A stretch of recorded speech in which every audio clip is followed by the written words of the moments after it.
Hey guys, tonight we are pulling back the heavy, probably lice-infested curtain of time to explore why your comfortable 21st century self might find historical living a tad challenging.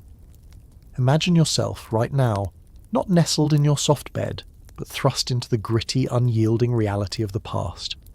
Picture the flickering, uncertain light of a single hearth casting dancing shadows on rough-hewn wooden walls, the air thick with smells you can't quite identify, but instinctively know are not Febreze. Honestly, with your refined palate and aversion to, let's say, communal sleeping arrangements with farm animals, you probably wouldn't last a day in a Viking Longhouse. It's just a hunch. So, before you get comfortable, take a moment to like the video and subscribe, but only if you genuinely enjoy what I do here. It's always lovely to know who's out there, listening in the quiet hours. Go ahead and post your location and local time in the comments. I love seeing how far these little historical jaunts reach. Now dim the lights, maybe turn on a fan for that soft background hum, and let's ease into tonight's journey together. You find yourself standing before it, a structure that seems to have grown organically from the very earth itself. The Viking Longhouse looms, long and low, its turf-covered roof blending almost seamlessly with the grey, overcast sky. It's late afternoon, you think, judging by the weak, watery sunlight that does little to warm the damp chill clinging to your clothes. Clothes that are already feeling woefully inadequate. A biting wind whips around you, carrying the scent of salt from a nearby fjord and something else, something acrid and smoky. There are no manicured lawns here, no welcoming porch lights, just churned mud, a few hardy-looking and, frankly, quite intimidating chickens pecking at unseen morsels, and the imposing, almost windowless facade of the longhouse. You tentatively push open the heavy wooden door, no doorbell, how quaint, and step into, well, it's certainly an experience. The transition is jarring. From the muted, damp light outside, you're plunged into a cavernous gloom, illuminated only by a long, central fire pit that crackles and spits, sending a column of smoke upwards towards a hole in the roof that seems far too small for the job. Your eyes sting almost immediately. The air is thick, a palpable entity you could almost chew, a heady cocktail of wood smoke, unwashed bodies, damp wool, cooking food. Is that fish? Or just very old socks? And something vaguely animalistic. It's like a really committed barbecue, but you're the brisket. You take a hesitant step forward, your feet sinking slightly into the uneven earthen floor. Mind your step, that's not just mud, it's character. Yeah, let's call it character. As your eyes slowly adjust to the Stygian dimness, shapes begin to resolve themselves. Rough wooden benches line the long walls, covered in furs and woven textiles of indeterminate cleanliness.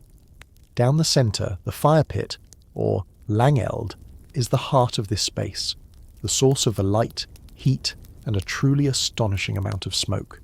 Viking longhouses, as you might recall from a half-forgotten history documentary, were the central hub of Norse life. Typically long, narrow buildings that could stretch anywhere from 5 to an impressive 75 metres, housing not just one nuclear family, but an entire extended clan, retainers, and sometimes, in a section at one end, their precious livestock. Historians still argue whether the livestock were always kept in a distinct, partitioned area, or if, in some poorer households, the separation was less defined, leading to an even more aromatic living situation. Given the general olfactory assault you're currently experiencing, you're leaning towards the less defined theory for this particular establishment. You can hear voices now, guttural and unfamiliar, echoing slightly in the vast space. Figures move in the periphery, large and swathed in practical drab-coloured wool and leather. No one seems to pay you much mind, which is perhaps a blessing. You spot what look like tools leaning against the wall, axes, spears, shields. Not exactly your typical household decor. The air is cold despite the fire. The walls are likely wattle and daub or timber, and while the turf roof provides good insulation, drafts seem to sneak in from every conceivable crevice. Your modern sensibilities are screaming for a thermostat, a window you can actually open without inviting a blizzard, and perhaps an air purifier, or 10. A quirky detail you notice near the entrance, almost trodden into the mud, is a small carved piece of bone, perhaps an animal vertebrae.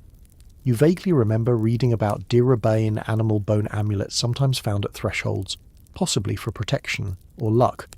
Or maybe someone just dropped their lunch. It's hard to tell in this light. What is clear is that this isn't a museum exhibit. This is life, raw and unfiltered. The smells aren't curated, the floor isn't roped off, and the faint rhythmic thumping you can hear from the far end of the longhouse isn't a sound effect. It's probably someone engaged in a monotonous, back-breaking chore that has to be done, day in and day out, just to keep this whole operation from collapsing. You wonder, with a growing sense of unease, what your chore will be.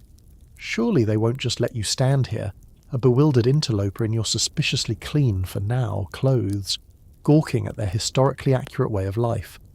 The ordeal you were promised is just beginning to dawn on you, and it smells faintly of fermented fish and existential dread. You haven't even tried to find a place to sit yet, let alone sleep. And the bathroom situation? Let's not even go there right now. Your survival instincts are already pinging, not for danger from a wild beast or a marauding enemy, but from the sheer, overwhelming otherness of it all.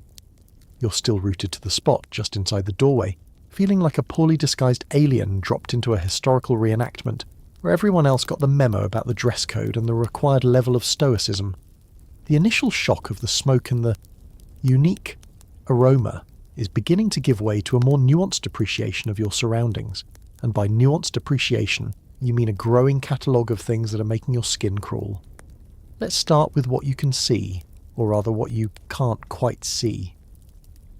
The single long fire pit casts a dramatic, almost theatrical light upwards, illuminating the underside of the sooty roof beams far above, but leaving much of the rest of the vast space in deep shadow. It's like being in a particularly gloomy amateur theatre production, and you've forgotten your lines. Figures drift in and out of these shadowed areas, their faces momentarily lit by the fire's glow, then receding back into the gloom. It's disconcerting trying to track movement when half the room is a shifting tapestry of black and deep brown. You spot rough-hewn wooden pillars, massive tree trunks really, supporting the ridgepole. The walls, where you can make them out, are not smooth or plastered.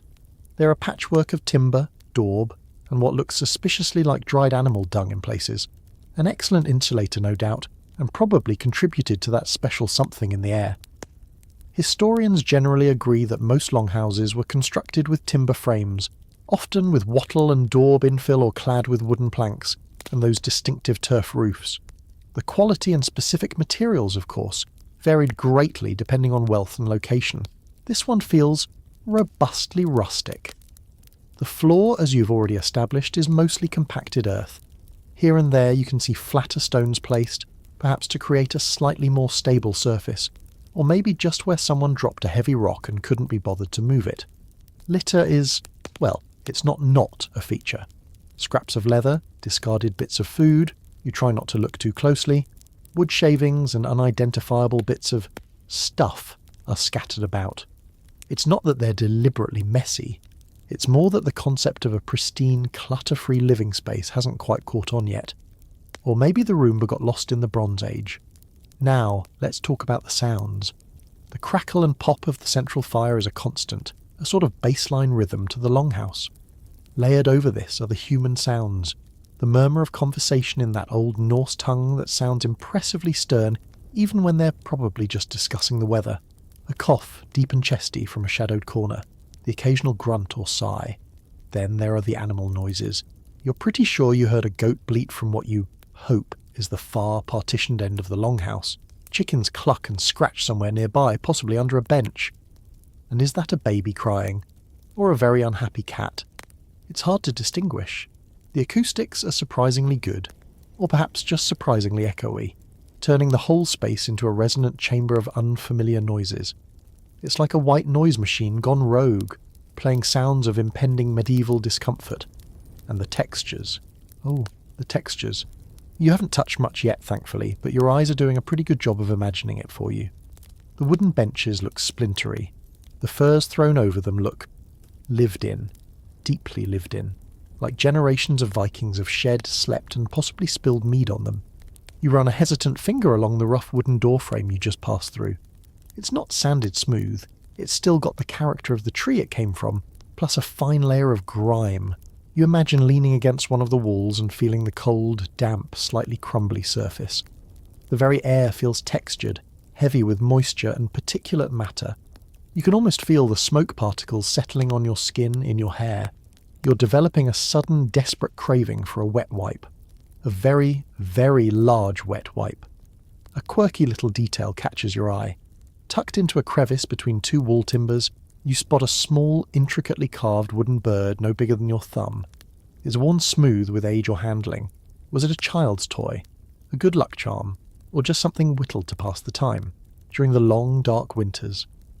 Such small, personal items are occasionally found in archaeological digs of longhouse sites, offering tiny glimpses into the individual lives within these communal dwellings. It's a small reminder that amidst the apparent roughness, there was artistry and personal sentiment. One of the ongoing scholarly debates revolves around the precise internal layout and division of space within longhouses. While the general idea of a central hearth and benches along the sides is well established, the specifics of how different areas were used, for sleeping, crafting, storage or socialising, can be less clear. Were there invisible lines dictating who sat where? How strictly were animal quarters separated, especially in less affluent homes? The evidence is often open to interpretation. You look around, trying to decipher the unspoken rules of this particular space. There's a loom against one wall, suggesting a crafting area. Piles of what look like dried fish near another section might indicate food storage. It's a multi-purpose living space taken to the extreme. You instinctively hug yourself, trying to conserve body heat. The chill seems to seep up from the earthen floor. The fire, while impressive, doesn't seem to do much to warm the periphery of the room. You're starting to understand why Vikings were so fond of wool and furs.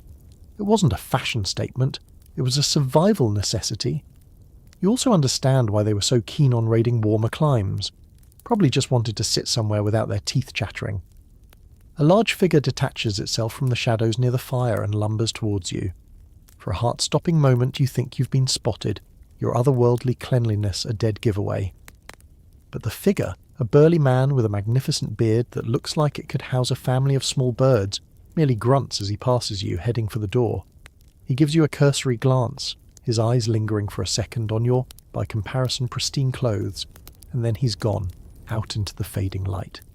You exhale, a little shaky. The sensory assault is relentless. It's not just one thing, it's the cumulative effect of the smoke, the smells, the dimness, the unfamiliar sounds, the pervasive chill, and the underlying sense of, well, dirt. It's an environment that's actively hostile to your modern, sanitized sensibilities. You haven't even tried to find a place to sleep yet, and already you're wondering if there's an early checkout option. Alright, let's address the elephant in the room, or rather, the pervasive, all-encompassing smell that has been your constant companion since you stepped over that threshold. It's not just a smell, it's a rich tapestry of aromas, a veritable symphony of stink that your 21st century nose is finding particularly challenging. The most dominant note, of course, is the smoke. It's not the pleasant, nostalgic scent of a distant bonfire or a cosy fireplace. This is thick, acrid, and eye-wateringly pungent.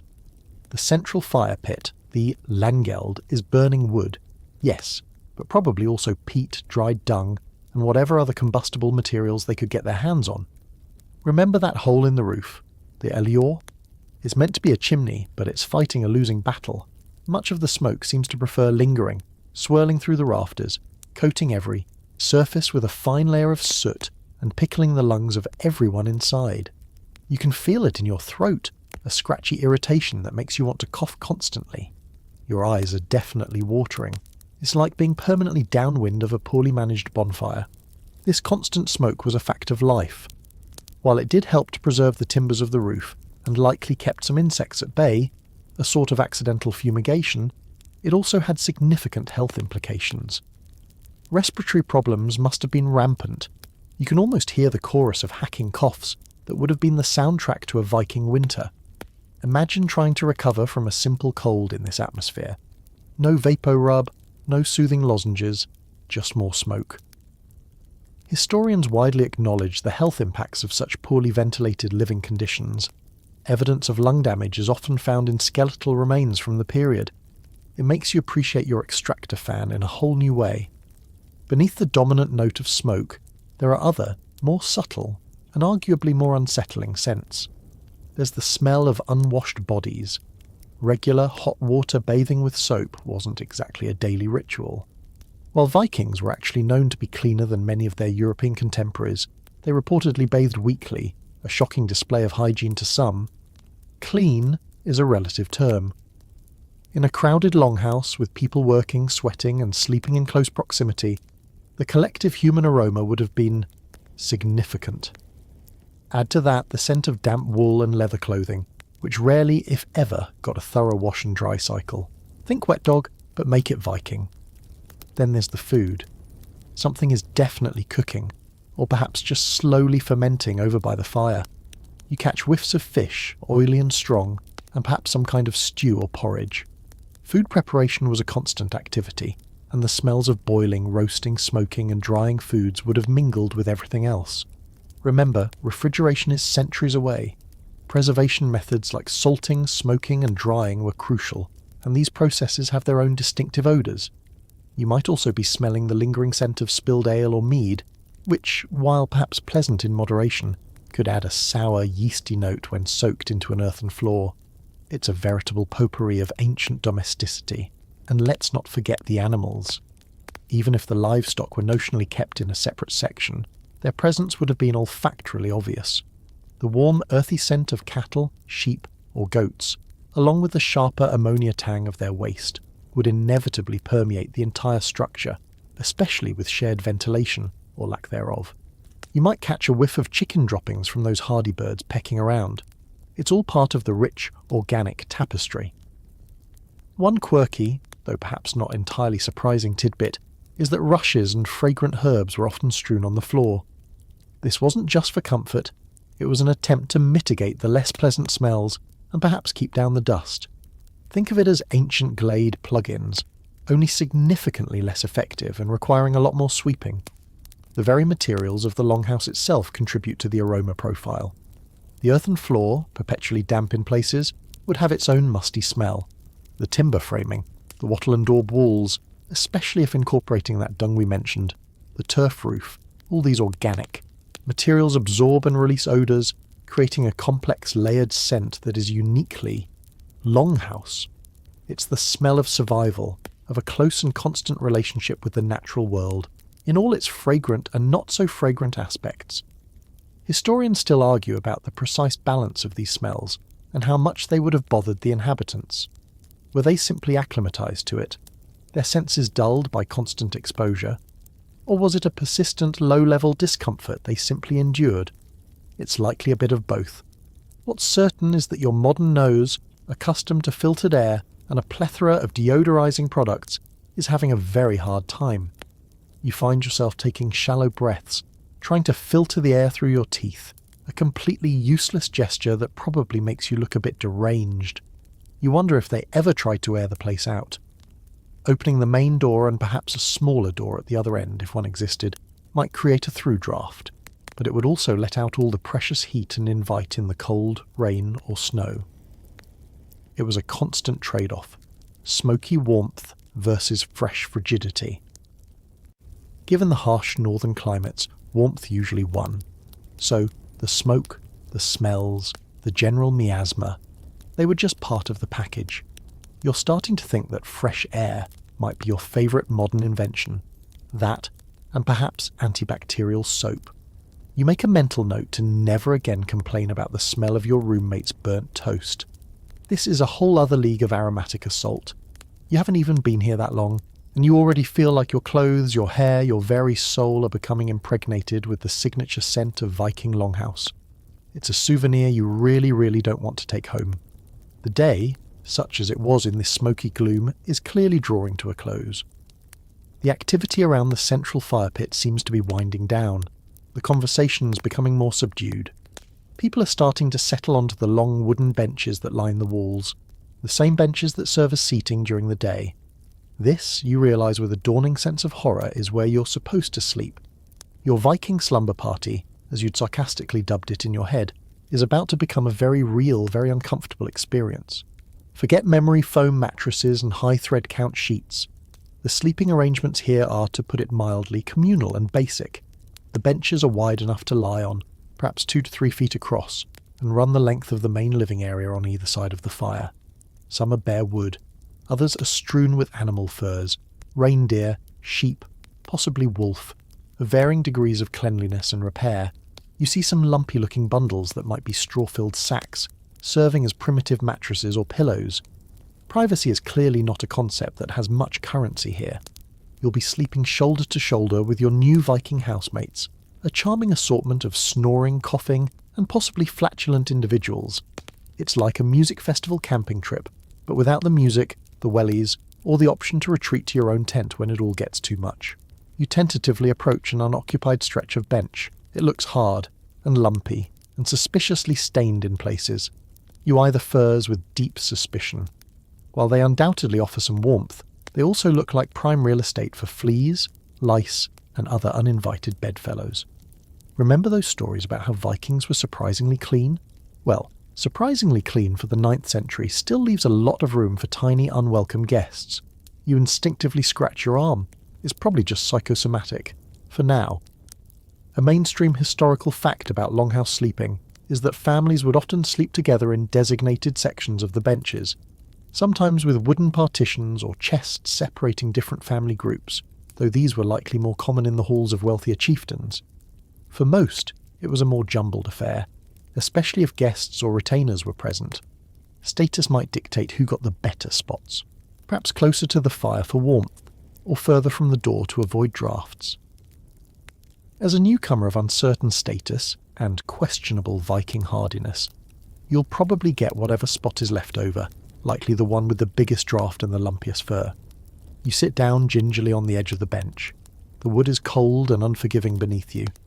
You try to arrange a rather mangy-looking sheepskin into something resembling a cushion. It smells faintly of lanolin and wet sheep. A large bearded Viking settles down next to you with a grunt, taking up a significant amount of space and radiating an aura of wood smoke and something you really hope is just old sweat. He doesn't even glance at you. Personal space is clearly another modern luxury you've left behind. You wonder if there's an etiquette to this. Do you say goodnight? Offer to share your non-existent blanket? Or just try to become as small and unnoticeable as possible? You opt for the latter. As more people settle down, the sounds of the longhouse begin to change. The crackling fire is still there, but now it's accompanied by a symphony of human settling noises, rustling furs, sighs, coughs, so many coughs, and the beginnings of what promises to be a truly epic chorus of snoring. One particularly enthusiastic individual, a few bodies down, sounds like a walrus gargling gravel.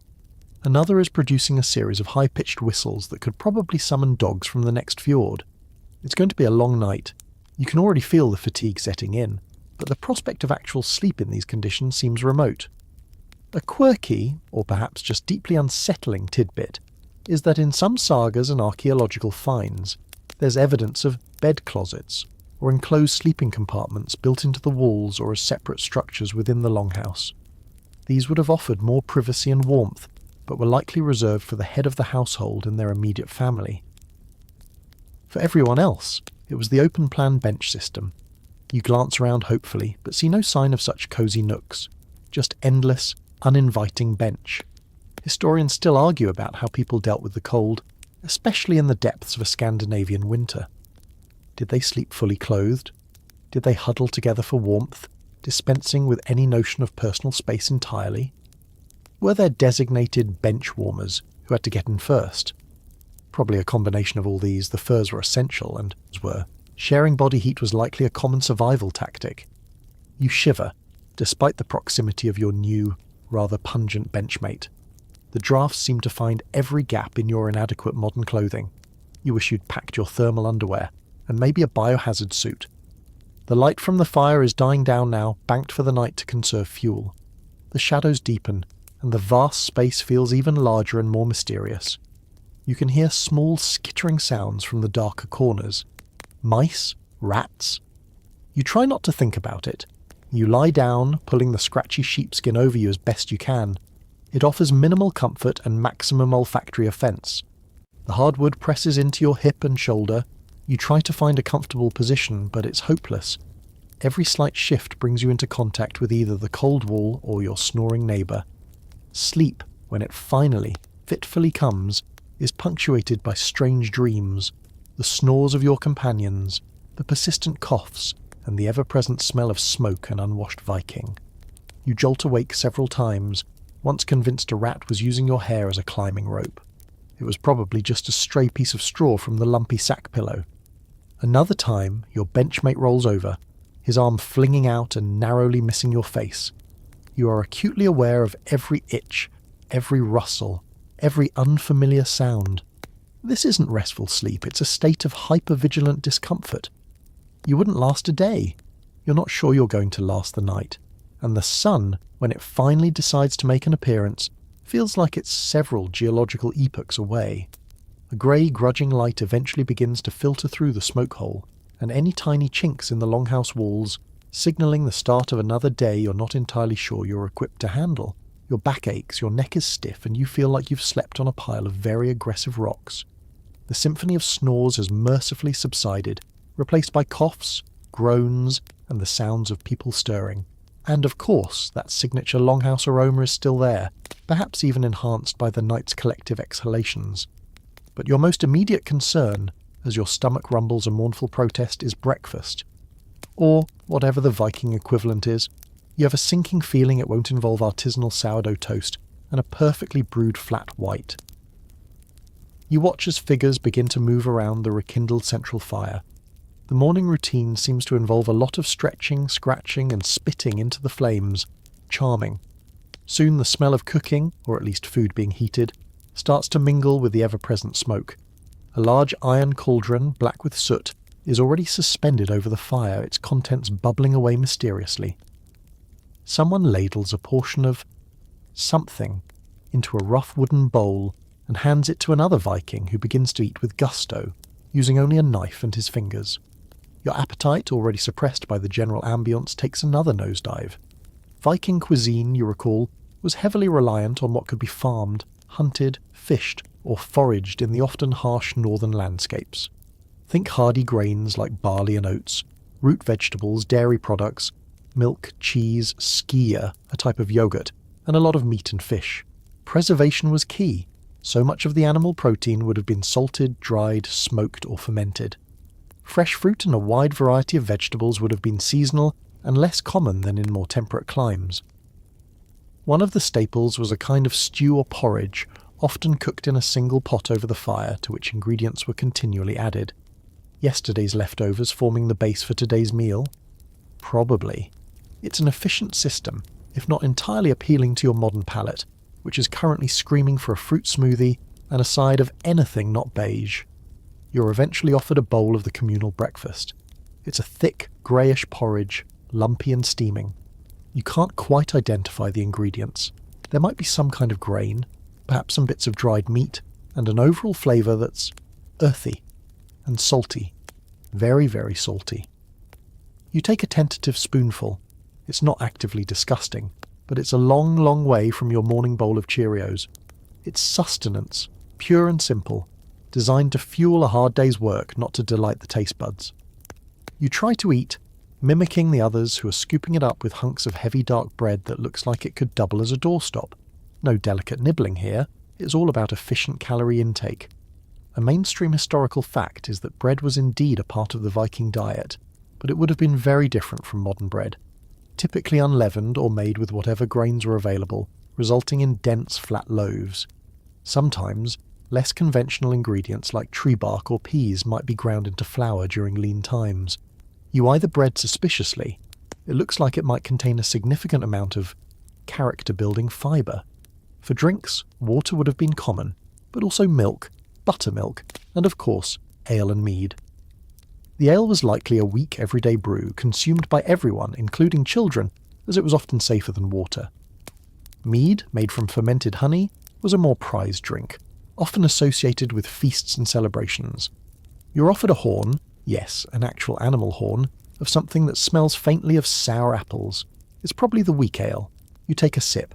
It's watery, a bit tart, and not entirely unpleasant, though the horn itself has a certain gamey aroma. At least it might wash down the porridge. You try not to think too hard about how often the horn is washed, or by whom. A quirky, culinary tidbit. Vikings were known to consume seabirds and their eggs, sometimes raiding cliffs to gather them. Puffin, anyone? They also ate seal and whale meat when available, and let's not forget fermented shark, hakal, an Icelandic delicacy, though perhaps more post-Viking Age, its roots are ancient, famous for its ammonia-rich smell and acquired taste. Thankfully, that doesn't seem to be on this morning's menu. Small mercies. Historians still argue about the diversity of the Viking diet and the extent to which it varied by social status and geographical location. Chieftains and wealthy farmers undoubtedly ate better and had access to a wider range of foods, including imported luxuries like wine or spices, than ordinary folk. Coastal communities would have relied more heavily on fish and marine mammals, while inland settlements focused more on farming and hunting. The porridge you're currently struggling with is likely standard fare for the average longhouse dweller. It's fuel, not fine dining. Forget farm to table. This is more like scrape it from the bottom of the pot and be grateful. You notice some individuals gnawing on what looks like dried fish, stiff as a board, or tearing off pieces of smoked meat. The smell is potent. This is survival food, packed with protein and preserved to last through long voyages or lean winters. You imagine the jaw strength required to get through some of it. Your teeth, accustomed to softer fare, ache in sympathy. You also see some rudimentary cheese, hard and yellow, being sliced with a knife. It probably has a kick like a mule. The concept of 3 distinct meals a day, breakfast, lunch, dinner, wasn't necessarily fixed. People likely ate when they were hungry and food was available. Often 2 main meals, dagmal, day meal, in the morning, and nattmal, night meal, in the evening. What you're experiencing now is the dagmal. It's clear that a lot of time and effort went into food procurement and preparation. There are no supermarkets, no convenience foods. Every calorie has to be earned through hard labour.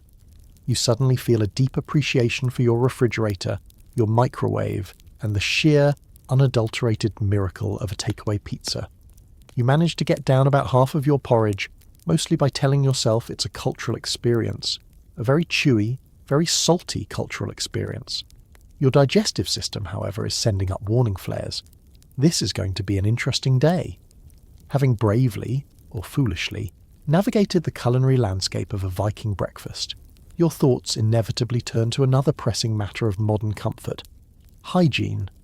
After a night spent marinating in smoke, sweat, and the general effluvia of a crowded longhouse, and now having consumed a meal of questionable origin with unwashed hands, because where would you even begin to wash them properly?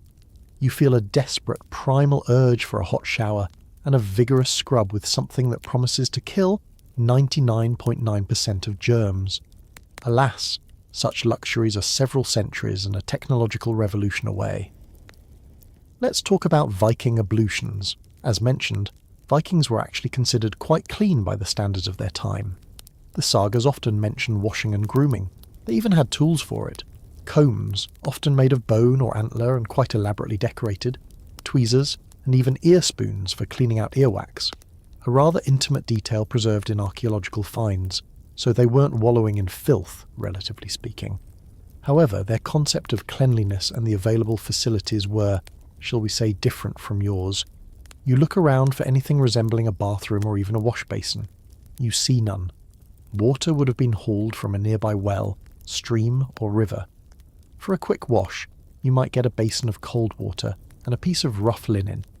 Soap, as you know it, didn't really exist in the same form. They might have used lye-based concoctions, which could be quite harsh, or perhaps certain plants known for their cleansing properties. A mainstream historical fact is the Viking practice of a weekly bath, often on Saturdays, logadaga, meaning washing day, or bath day in Old Norse, which is still the word for Saturday in modern Scandinavian languages. This often involved a sauna-like experience in a dedicated bathhouse, if the settlement was large enough or the family wealthy enough to have one. Otherwise, it might be a dip in a cold river or lake, invigorating if not exactly spa-like. You haven't seen a bathhouse, and the nearby fjord looks distinctly uninviting for a morning plunge. So, for daily freshening up, it would likely be a very cursory affair. You spot a Viking splashing some water on his face from a bucket near the door, then running his fingers through his beard. That seems to be the extent of it. No sink, no running water, no fluffy towels.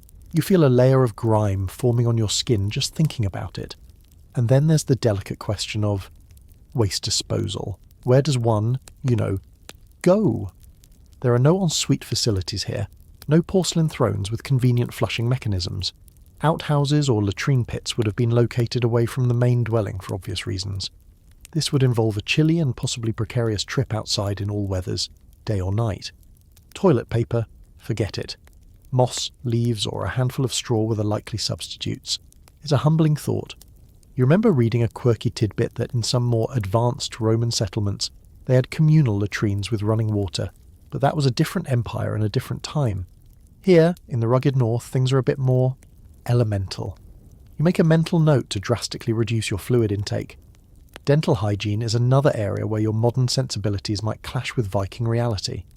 While they didn't have sugary processed foods causing widespread decay, their diet could be tough on teeth. Remember that hard bread and dried meat. They did clean their teeth, likely using frayed twigs or pieces of cloth, and some skeletal remains show surprisingly good dental health, though wear and tear was common. Halitosis, however, given the diet of fermented foods, smoked fish, and probably a fair bit of garlic, which they did cultivate and use, might have been a common social hurdle, or perhaps everyone just smelled vaguely of pickled herring, so no one noticed. Historians still argue about the exact nature and prevalence of parasites in Viking communities. Given the close proximity to animals, the earthen floors, the food preservation methods, and the sanitation standards, it's highly probable that internal and external parasites, like worms, fleas, and lice, as you've already nervously intuited, were a constant feature of life. Those intricately carved combs weren't just for styling magnificent beards, they were essential for delousing. You resist the urge to scratch your scalp. Vigorously, you see a woman meticulously combing her long hair by the firelight. It's a slow, careful process. Personal grooming, even with limited tools, was clearly important. Appearance, hair, and beards were significant in Norse culture, often reflecting status and identity. So, while their methods might seem rudimentary to you, the intent was there. They weren't intentionally unkempt, but their environment and resources dictated a very different standard. You consider your own state. Your hair feels greasy and smells of smoke. Your clothes, once clean, now feel like they have absorbed the entire essence of the longhouse. Your hands feel grubby. You would give a considerable sum for a bar of soap and 5 minutes under a stream of hot water. The lack of basic hygiene, by your standards, is becoming a significant source of discomfort, almost as much as the smoke or the questionable food. It's not just about feeling clean, it's about feeling human in the way you're accustomed to. This constant low-level grubbiness is eroding your morale. You realise that the daily battle wasn't just against the elements or potential enemies. It was also against the pervasive dirt and the ever-present threat of disease that thrived in less than sanitary conditions. Resilience was key, and perhaps a slightly less sensitive nose than yours. You catch a glimpse of your reflection in a murky puddle by the doorway as you briefly step outside for a breath of marginally fresher air. You look dishevelled and slightly haunted.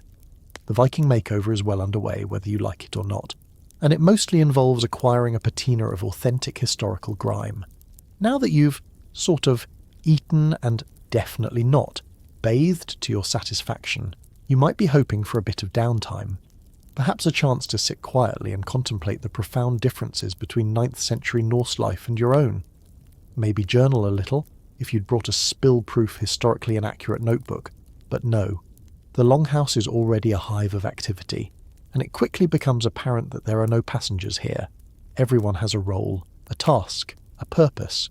Survival in this environment is a full-time job, a relentless cycle of chores that starts before dawn and ends long after dusk.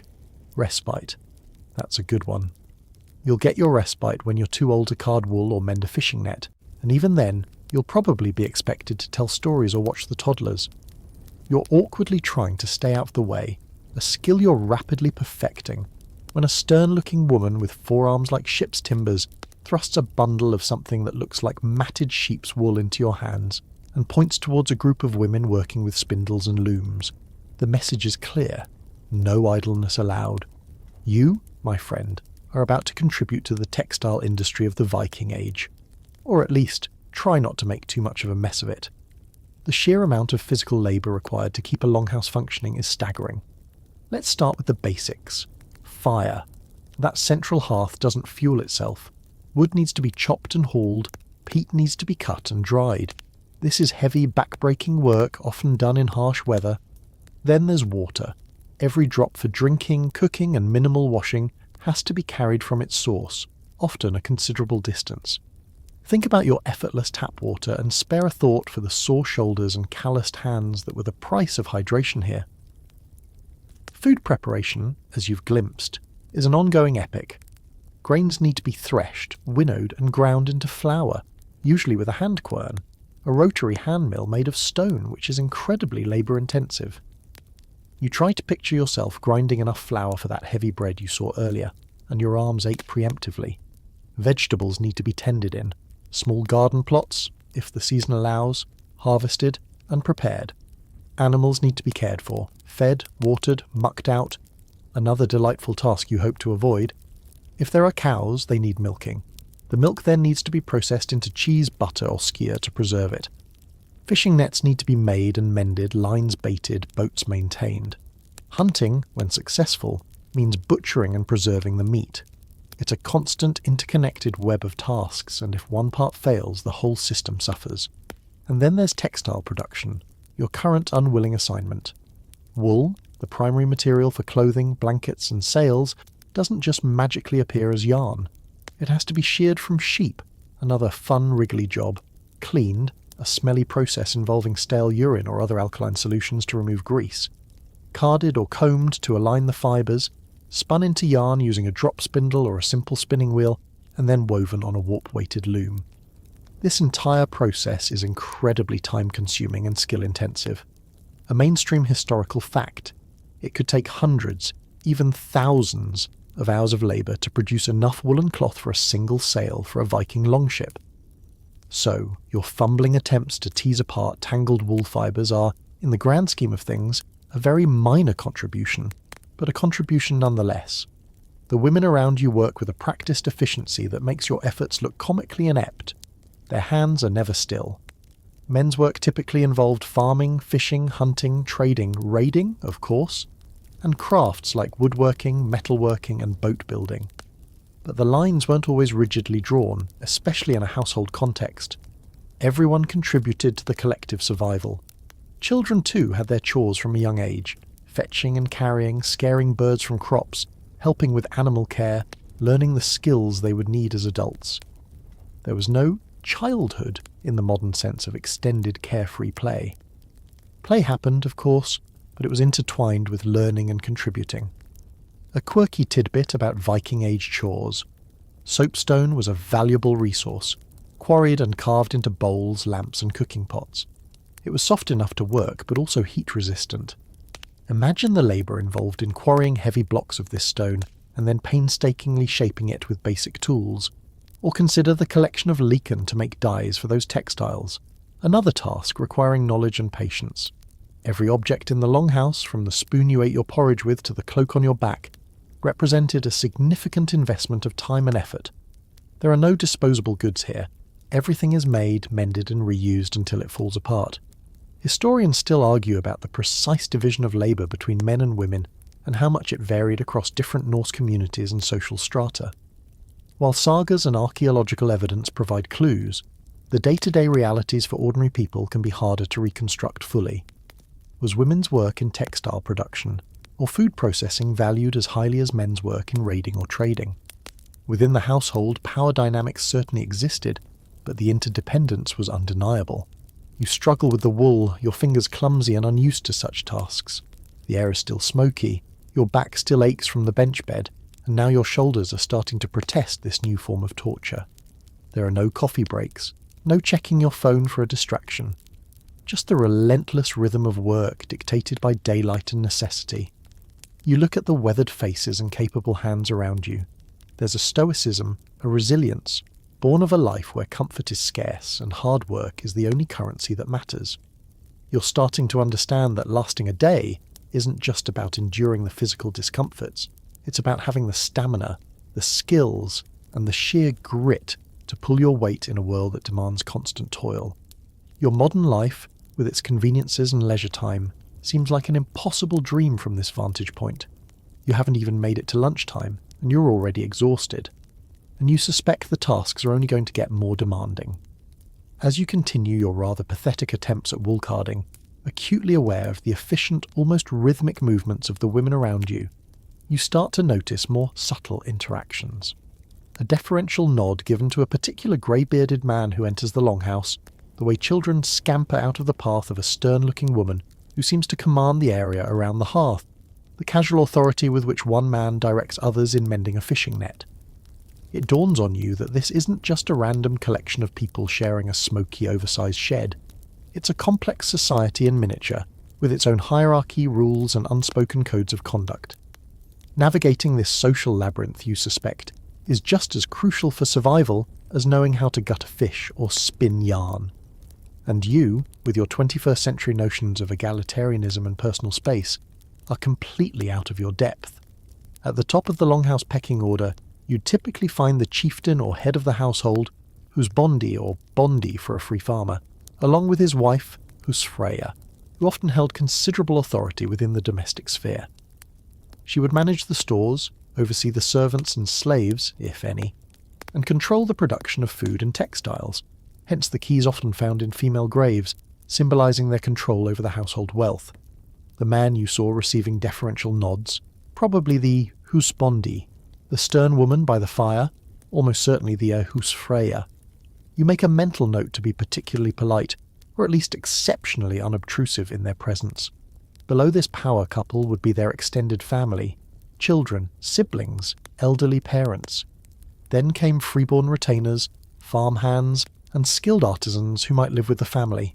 And at the bottom of the social ladder were the thralls, or slaves. Slavery was a well-established institution in the Viking Age, with thralls acquired through raiding, trading, or born into servitude. They performed the most menial and laborious tasks and had few, if any, rights. A mainstream historical fact is that a significant portion of the population in some Viking Age settlements may have been enslaved. You glance around, wondering if any of the people here are thralls. It's not immediately obvious from their clothing or tasks, at least not to your untrained eye, but their demeanour might be more subdued, their movements more subservient. It's a sobering thought, this stark inequality woven into the fabric of daily life. Respect, honour and reputation were paramount in Norse society. Public perception and one's standing in the community were incredibly important. Insults could lead to feuds, and loyalty to one's kin and chieftain was expected. There was a complex system of gift-giving, oaths and obligations that bound individuals and families together. You realise that your modern, somewhat casual approach to social interactions might be dangerously misconstrued here. A poorly timed joke, an overly familiar gesture, or even unintentional disrespect could have serious consequences. Remember those axes and spears leaning against the wall? They weren't just for decoration. Disputes were often settled personally, and violence was an accepted, if not always welcome, part of life. Your usual sarcastic wit is probably best kept under wraps. One quirky aspect of Norse social structure was the concept of the Thing, a governing assembly where free men gathered to make laws, settle disputes, and make political decisions. These assemblies operated at local and regional levels. It was a form of early democracy, though participation was generally limited to property-owning free men. Still, it shows a society that valued order and collective decision-making, even amidst the raiding and feuding. You wonder if this longhouse community has its own mini-thing for resolving internal squabbles, like who gets the last piece of dried fish, or who has to sleep in the draftiest spot, position you seem to have secured by default. Historians still argue about the degree of social mobility in Viking society. Was it possible for a thrall to gain freedom? Could a person of humble birth rise to prominence through skill or bravery? There are instances in the sagas suggesting such possibilities, but it was likely very difficult. For the most part, you were born into your social station, and that largely dictated the course of your life. Your own ambiguous status as a strange, unskilled visitor probably places you somewhere near the bottom, just above. Suspicious outsider who might be a spy for a rival clan. You decide that keeping a low profile and demonstrating a willingness to at least try to be useful, even if your wool carding skills are laughable, is your best strategy. You observe the interactions. A young boy proudly presents a small, freshly caught fish to the husbandi, who claps him on the shoulder with a gruff word of approval. Two men share a drinking horn, a common gesture of fellowship. A woman quietly admonishes a child who's getting too close to the fire. These are the small, everyday moments that build and reinforce the social fabric. There are also moments of tension, a sharp exchange between two younger men, quickly smoothed over by an older woman, a lingering, appraising look from one Viking to another that hints at an unspoken rivalry. The concept of hospitality, gestrisni, was also deeply ingrained. Travellers were generally offered food and shelter, as refusing hospitality could bring dishonour. This might explain why you haven't been immediately thrown out. However, guests were also expected to behave respectfully and not overstay their welcome. You are, in essence, a guest here, albeit an uninvited and rather useless one. The longer you stay, the more you'll be expected to contribute and integrate, or risk wearing out that welcome. You realise that your survival here isn't just about enduring the physical hardships. It's about understanding and conforming to a complex set of social expectations. It's about knowing who to defer to, who to be wary of, and how to conduct yourself without causing offence or appearing weak. Your modern assumptions about personal autonomy and direct communication are ill-suited to this world. Here, subtlety, observation, and a keen understanding of hierarchy are your best tools for social navigation. And you're learning on the job in a very smoky, very smelly classroom where the final exam might involve an actual axe. Suddenly that lumpy porridge seems like the least of your worries, just as you're starting to vaguely get a handle on who might be who in the smoky hierarchy of the Longhouse, and your fingers are developing a sort of numb muscle memory for separating wool fibres badly. The scene around you shimmers and dissolves. The damp chill, the smell of wood smoke and unwashed Viking, the rough textures of wool and timber, they all fade, replaced by a blinding baking heat and the scent of hot sand and something else. Something dry and dusty with a faint sweetish undertone like dried papyrus. Your eyes, accustomed to the gloom, squint painfully against the brilliant, unrelenting sunlight. Gone are the turf roof and wooden walls.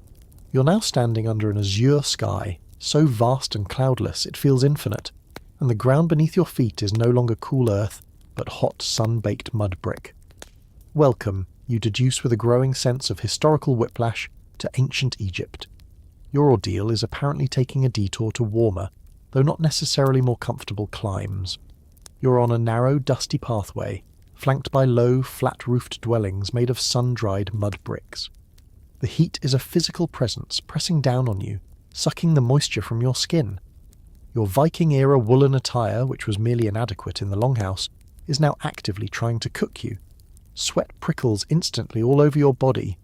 You thought the Longhouse was a sensory assault. This is just a different kind of overwhelming. Instead of smoke, it's dust. Fine, pervasive dust that seems to get into your eyes, your nose, your mouth with every breath. Instead of the smell of damp and old fish, it's the smell of sun-baked earth, donkey dung, and perhaps a hint of a fragrant oil from a nearby dwelling. The daily grind in ancient Egypt, for the vast majority of the population, the farmers, labourers and artisans who formed the backbone of society, was incredibly arduous, dictated by the rhythms of the Nile and the demands of the state and the temples. Forget any romantic notions of lounging by palm-fringed oases, being fanned by servants. Life for the average Egyptian was one of hard, repetitive labour under a scorching sun. You see figures in the distance toiling in green fields that border a wide, glittering river, the Nile, undoubtedly. They are bent over, engaged in the back-breaking tasks of ploughing, sowing or irrigating, their skin burnished dark by the sun. Their clothing is simple, short linen kilts for the men, simple sheath dresses for the women, practical, but offering little protection from the relentless solar radiation. A mainstream historical fact, agriculture was the absolute foundation of the Egyptian economy and society, entirely dependent on the annual inundation of the Nile, which deposited fertile black silt, Kemet, the black land, as they called their country, that made farming possible in an otherwise desert environment. The agricultural calendar, with its seasons of flood, planting and harvest, governed everyone's lives. Failure of the inundation meant famine. So the work in the fields was not just a job, It was a matter of life and death for the entire civilization. You can almost feel the weight of that responsibility in the tired slump of the distant workers' shoulders. You think back to the Viking Longhouse. Cold, damp, smoky, yes. But this oppressive, radiating heat presents its own unique set of challenges. Dehydration would have been a constant threat. Sunstroke, a daily hazard. And then there were the pests. The Nile, lifeblood of Egypt, also bred swarms of insects. Flies would have been everywhere. Mosquitoes, carrying diseases like malaria, which historians believe was endemic in ancient Egypt, would have been a torment, especially near the canals and irrigated fields. You swat at a persistent fly buzzing near your face. It's already started. And speaking of health, remember that crocodile dung sunscreen you might have vaguely heard about? While Egyptians were renowned for their medical knowledge, for the time, some of their remedies were creative. A quirky tidbit. Some medical papyri do indeed list animal dung as an ingredient in certain treatments, though perhaps not specifically as a mainstream sunscreen. They did use various oils and unguents to protect their skin from the dry heat and sun, and kohl eyeliner wasn't just cosmetic. It was believed to help deflect glare and deter flies. You could certainly use some of that kohl right now, as your eyes are streaming from the brightness. Historians still argue about the exact daily caloric intake and nutritional status of the average Egyptian peasant. While the land was fertile, much of the produce went to the state, the temples, and the elite. The diet of the common people consisted mainly of bread. Emmer wheat and barley were staples. Beer, also made from barley, and a primary source of calories and hydration. Onions, garlic, lentils, and fish from the Nile. Meat was more of a luxury. It was a relatively monotonous, though likely sufficient diet when harvests were good. You recall the bland Viking porridge with a strange, fleeting sense of nostalgia. At least it wasn't actively dusty. You see a group of men nearby, stripped to the waist, laboriously hauling massive blocks of stone towards a distant construction project.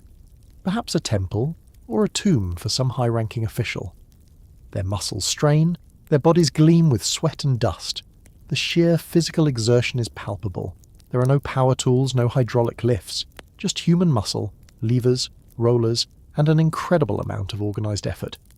This was the labour that built the pyramids, the temples of Karnak and Luxor, the vast infrastructure of a civilization that lasted for millennia. And it was built on the backs of people like these, toiling day in, day out in conditions that would make your average modern construction worker demand hazard pay and a very long siesta. The path you're on is bustling. People pass by, some carrying baskets of produce, others leading laden donkeys.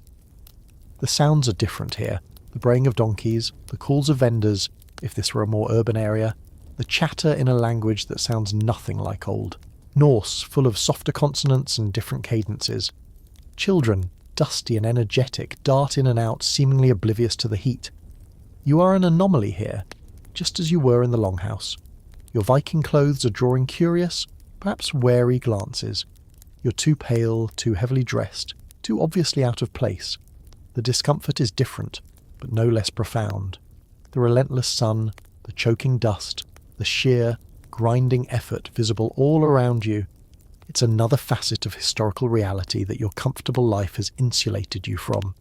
You're beginning to suspect that lasting a day is a recurring theme in this historical journey, and each new setting finds new ways to test your very modern limits. You desperately seek some shade, any shade at all, but the low sun-baked buildings offer little respite. The Egyptian daily grind has you firmly in its hot, dusty embrace. Having been unceremoniously dumped from the smoky confines of the Viking Longhouse into the glaring heat of ancient Egypt, you find yourself gravitating towards the dubious shelter of one of those low, mud-brick dwellings. The sun is still beating down with an intensity that makes the air shimmer above the dusty ground, and the thought of escaping its direct gaze, even for a moment, is overwhelmingly appealing. You approach a narrow, uninviting doorway, a dark rectangle in the sun-bleached wall, and peer inside. Your Egyptian home, not-so-sweet home experience is about to begin. The interior is dim, a welcome relief after the blinding glare outside, but it's also incredibly cramped and stuffy. The air is thick with the smell of stale cooking fires. Different from the Viking wood smoke, this is more acrid, perhaps from burning animal dung or reeds. Unwashed bodies, a universal historical aroma it seems, and a certain earthy, slightly sweet smell you can't quite place. Maybe from the mud bricks themselves, or perhaps from stored grain. It's not as overwhelmingly smoky as the Longhouse, as most cooking would have been done outdoors in a courtyard or on the flat roof to avoid turning the small interior into an oven. But the lack of ventilation creates its own oppressive atmosphere. The typical ancient Egyptian home for a commoner was a small, simple affair, usually consisting of a few rooms built around a central courtyard, or in more congested urban areas, multi-storey apartment-like structures. Walls were made of sun-dried mud bricks, cheap and readily available, and roofs were flat, made of palm logs covered with reeds and mud. These flat roofs were valuable extra living space, used for sleeping on hot nights, drying food, or catching any available breeze. You look up. The ceiling here is low, made of those palm logs you read about, and you can see bits of dried vegetation poking through. You hope it's structurally sound, and that nothing lives up there. The floor is compacted earth, much like the Longhouse, though perhaps drier and dustier. There's very little furniture. Maybe a few low stools, some reed mats for sleeping, and some pottery jars for storing water, grain and beer. A small raised hearth in one corner suggests some indoor cooking might happen, perhaps in cooler weather. Possessions were minimal, some basic pottery, a few tools, perhaps a wooden chest for storing clothes or other small items. It's a life stripped down to essentials. No room for clutter or for much privacy either, if a whole family is living in this small space. You think of your own home, filled with books, gadgets, comfortable furniture, and so much stuff. The contrast is stark. A mainstream historical fact. Despite the simplicity of their homes, ancient Egyptians valued cleanliness and order. Ma'at, the concept of order, truth and justice, was central to their worldview. Homes would have been swept regularly, and personal hygiene, as much as conditions allowed, was important. However, clean is always relative to the environment. In a world of dust, mud, and rudimentary sanitation, keeping a home pristine by modern standards would have been an impossible task. And then there are the pests. Oh, the pests. If the Longhouse had its potential for fleas and lice, the ancient Egyptian home had those and more, in abundance. The heat, the stored food, the nearby Nile with its teeming insect life. It was a paradise for vermin. Flies, as you've already experienced, would have been a constant nuisance. Mosquitoes, especially at dusk and dawn, would have made life miserable and spread disease. Then there were the less visible, but no less present inhabitants. Cockroaches scuttling in the shadows, ants marching in relentless columns towards any crumb of food, mice and rats gnawing their way into stored grain. And let's not forget scorpions and snakes, a genuine danger, especially in rural dwellings or those with poorly maintained walls or floors. You find yourself instinctively checking the dark corners and peering under the reed mats. You're not a fan of scorpions, or snakes, or anything with more than 4 legs, frankly. A quirky and rather unpleasant tidbit. Bedbugs were also likely companions in ancient Egyptian sleeping arrangements. Archaeologists have found evidence of these persistent pests in ancient sites. So, those reed mats on the floor, not just uncomfortable, but potentially teeming. You suddenly miss the scratchy, flea-ridden Viking furs. At least with furs you sort of knew what you were getting. Reed mats feel more insidiously infested. Historians still argue about the exact population density in urban areas like Thebes or Memphis. Some reconstructions suggest incredibly crowded conditions, with multi-storey tenements packed tightly together, narrow alleyways, and limited access to fresh water or sanitation. Disease would have spread rapidly in such environments. Even in more rural village settings, families lived in close proximity, sharing resources and inevitably germs. The infant mortality rate was tragically high, and life expectancy, while difficult to pinpoint accurately for commoners, was significantly shorter than today. Many of the illnesses we now easily treat with antibiotics or prevent with vaccines, dysentery, tuberculosis, parasitic infections, would have been common and often fatal. You see a woman in the dim light, grinding grain with a saddle quern, a primitive but effective tool where grain is ground by rubbing a smaller stone back and forth on a larger, slightly concave one. It's hard, repetitive work, and her movements are economical, practiced. Dust from the grain fills the air around her. In another corner a child is listlessly fanning away flies from a sleeping baby. The heat inside the dwelling, while less direct than the sun, is still stifling, the air unmoving. It's like being inside a low mud oven that's slowly baking its occupants. You think about the Viking Longhouse again. Yes, it was smoky and cold, and the company was robust. But it also felt somehow more spacious, more communal in a way that this small, stuffy dwelling doesn't. Here, the closeness feels more oppressive, the lack of personal space more acute. The threats feel different too. Not the biting wind or the potential for a long dark winter, but the insidious heat, the ever-present dust, and the unseen menace of disease-carrying insects and vermin. Each environment has its own unique brand of discomfort, its own ways of reminding you that survival was a daily struggle, not a given. You wouldn't last a day here either, probably collapsing from heat stroke or a sudden, phobia-induced meltdown at the sight of a particularly large beetle. Your historical endurance tour is proving to be a powerful lesson in gratitude for modern plumbing, pest control and air conditioning. The oppressive, dusty heat of the Egyptian dwelling shimmers and fades, much like the Viking Longhouse before it. You brace yourself for the next historical jump, wondering what particular brand of discomfort awaits. The air changes again, becoming cool, damp, and smelling strongly of wet earth, decaying leaves, and something vaguely medieval. Yes, that's it. You can almost hear the distant, mournful tolling of a church bell and the faint, unhappy bleating of a sheep. You open your eyes to a scene of rustic and rather grim simplicity. Gone are the sun-baked mud bricks and the vast desert sky. You're now standing in a muddy, rutted track, surrounded by small, dilapidated hovels that look like they're slowly sinking into the earth. Welcome, it seems, to the life of a medieval peasant. Your historical suffering bingo card is getting impressively full. The dwelling you find yourself near is a masterpiece of medieval misery. It's a small one-room hut, constructed from wattle and daub, a framework of woven branches plastered with mud, straw, and animal dung. That popular building material seems to be a recurring theme. With a thatched roof that looks leaky, and home to several generations of birds, and possibly a family of particularly adventurous squirrels. There are no windows, or perhaps just one tiny unglazed slit that lets in a sliver of grey light, but mostly serves as an entry point for wind, rain, and inquisitive insects. The door is a crude affair of rough planks that hangs crookedly on leather hinges. It's a far cry from the relatively grand, by comparison, Viking Longhouse, or even the more structured Egyptian mud brick house. This is basic shelter, pushed to its absolute limits. You tentatively push open the creaky door and stoop to enter. The interior is even darker and more cramped than you imagined. The floor is beaten earth, damp and uneven. The air is thick with the smell of wood smoke, from a small, inefficient hearth in the centre that's doing a terrible job of channeling smoke out through a hole in the roof. Unwashed bodies, hello again old friend, stale food and the general miasma of poverty and dampness. It's cold, not the biting, clean cold of the Viking North, but a penetrating, clammy dampness that seems to seep into your bones. You can see your breath fogging in the dim light, a mainstream historical fact.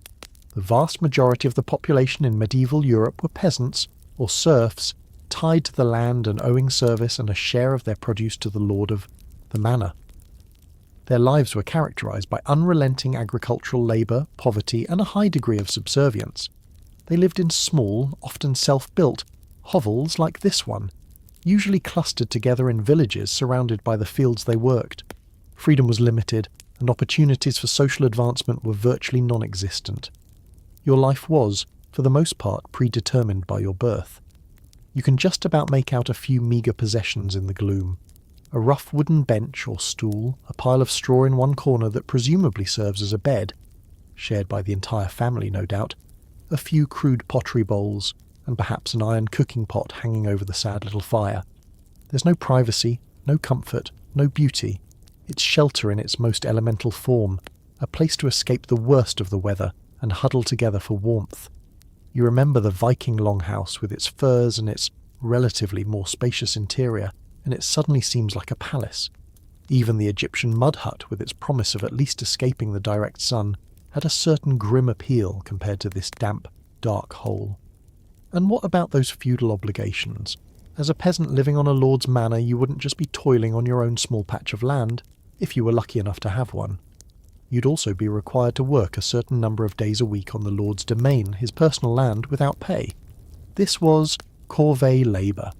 On top of that, you'd owe him a portion of your own harvest, various taxes and fees for using the Lord's mill to grind your grain, his oven to bake your bread, or his wine press.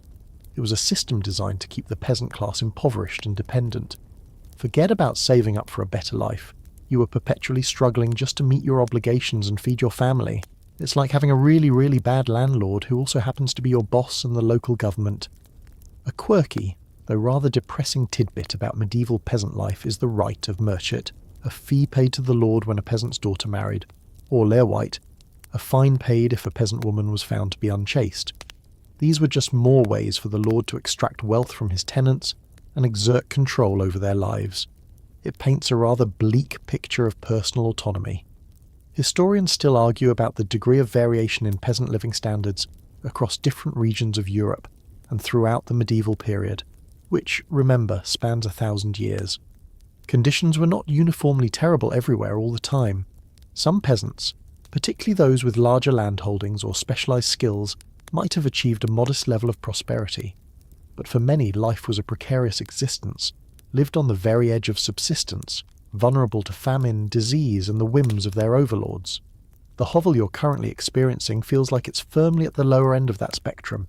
You imagine trying to raise a family in this single, smoky, damp room, children sleeping on the floor with their parents, animals perhaps brought inside during harsh weather for their warmth and their own safety, adding to the already fragrant atmosphere.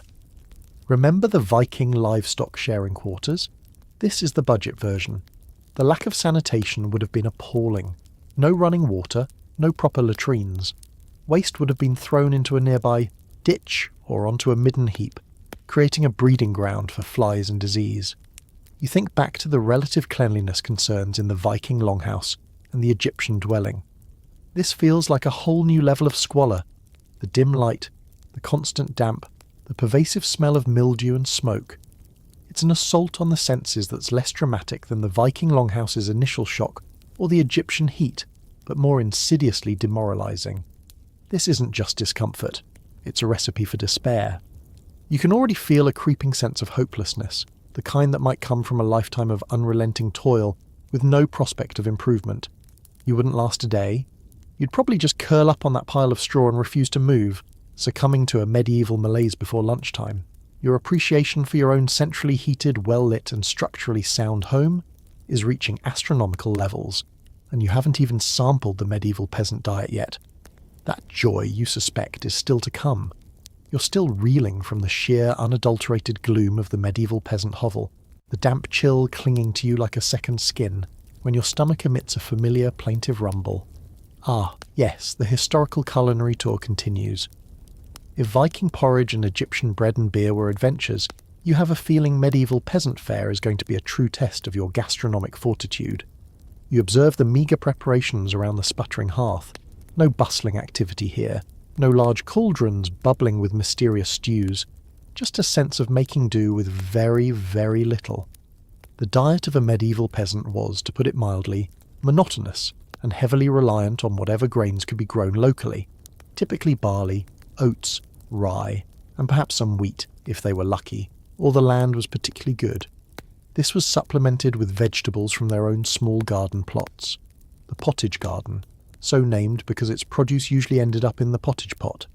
Think onions, leeks, peas, beans, cabbage, and various root vegetables. Fruit might come from foraging, berries, apples, nuts, or from a few carefully tended trees. Meat was a rarity, a luxury. The lord of the manor usually had hunting rights in the surrounding forests, and poaching was severely punished. Peasants might keep a pig, which could forage for itself, or some chickens, but these were valuable assets, more likely to be sold or consumed on special occasions than as a daily staple. Fish, if there was a nearby river or pond not exclusively controlled by the lord, might provide some protein. The cornerstone of the peasant diet was pottage. This was a thick stew or soup made from grains, often oats or barley, whatever vegetables were on hand, and perhaps some peas or beans for protein.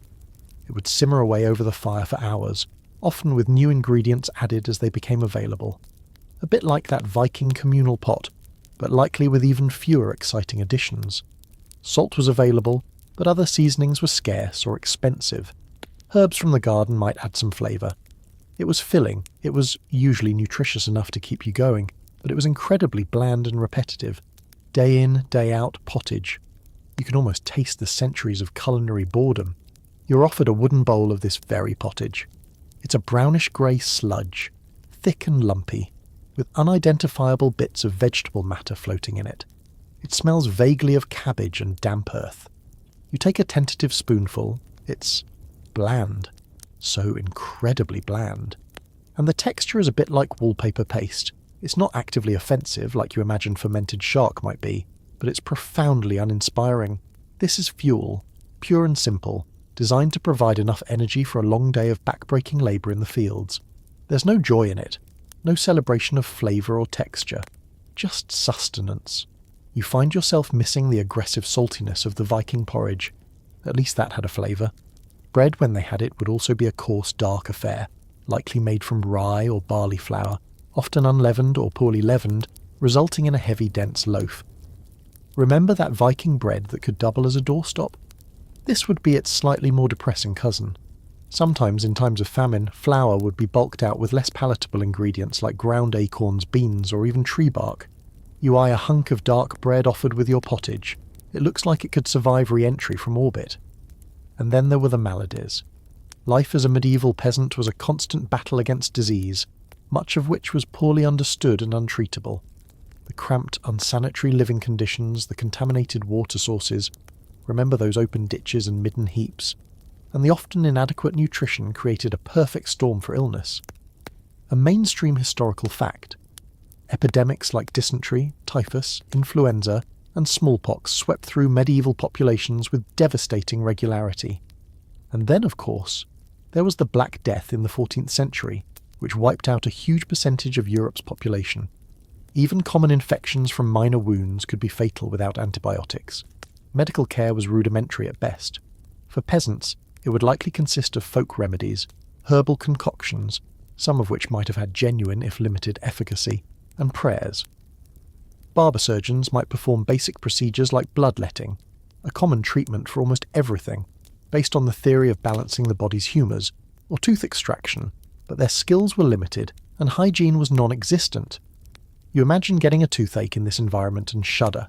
No anaesthetic, just a pair of rusty pliers and a prayer. A quirky, or perhaps just grim, tidbit about medieval health is the prevalence of ergotism, also known as St. Anthony's fire. This was a disease caused by consuming rye contaminated with the ergot fungus. Symptoms included convulsions, hallucinations, gangrene, and a terrifying burning sensation in the limbs.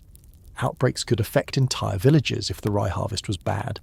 It's a stark reminder of how closely life was tied to the food supply, and how easily that supply could become a source of suffering. Historians still argue about the average life expectancy of medieval peasants.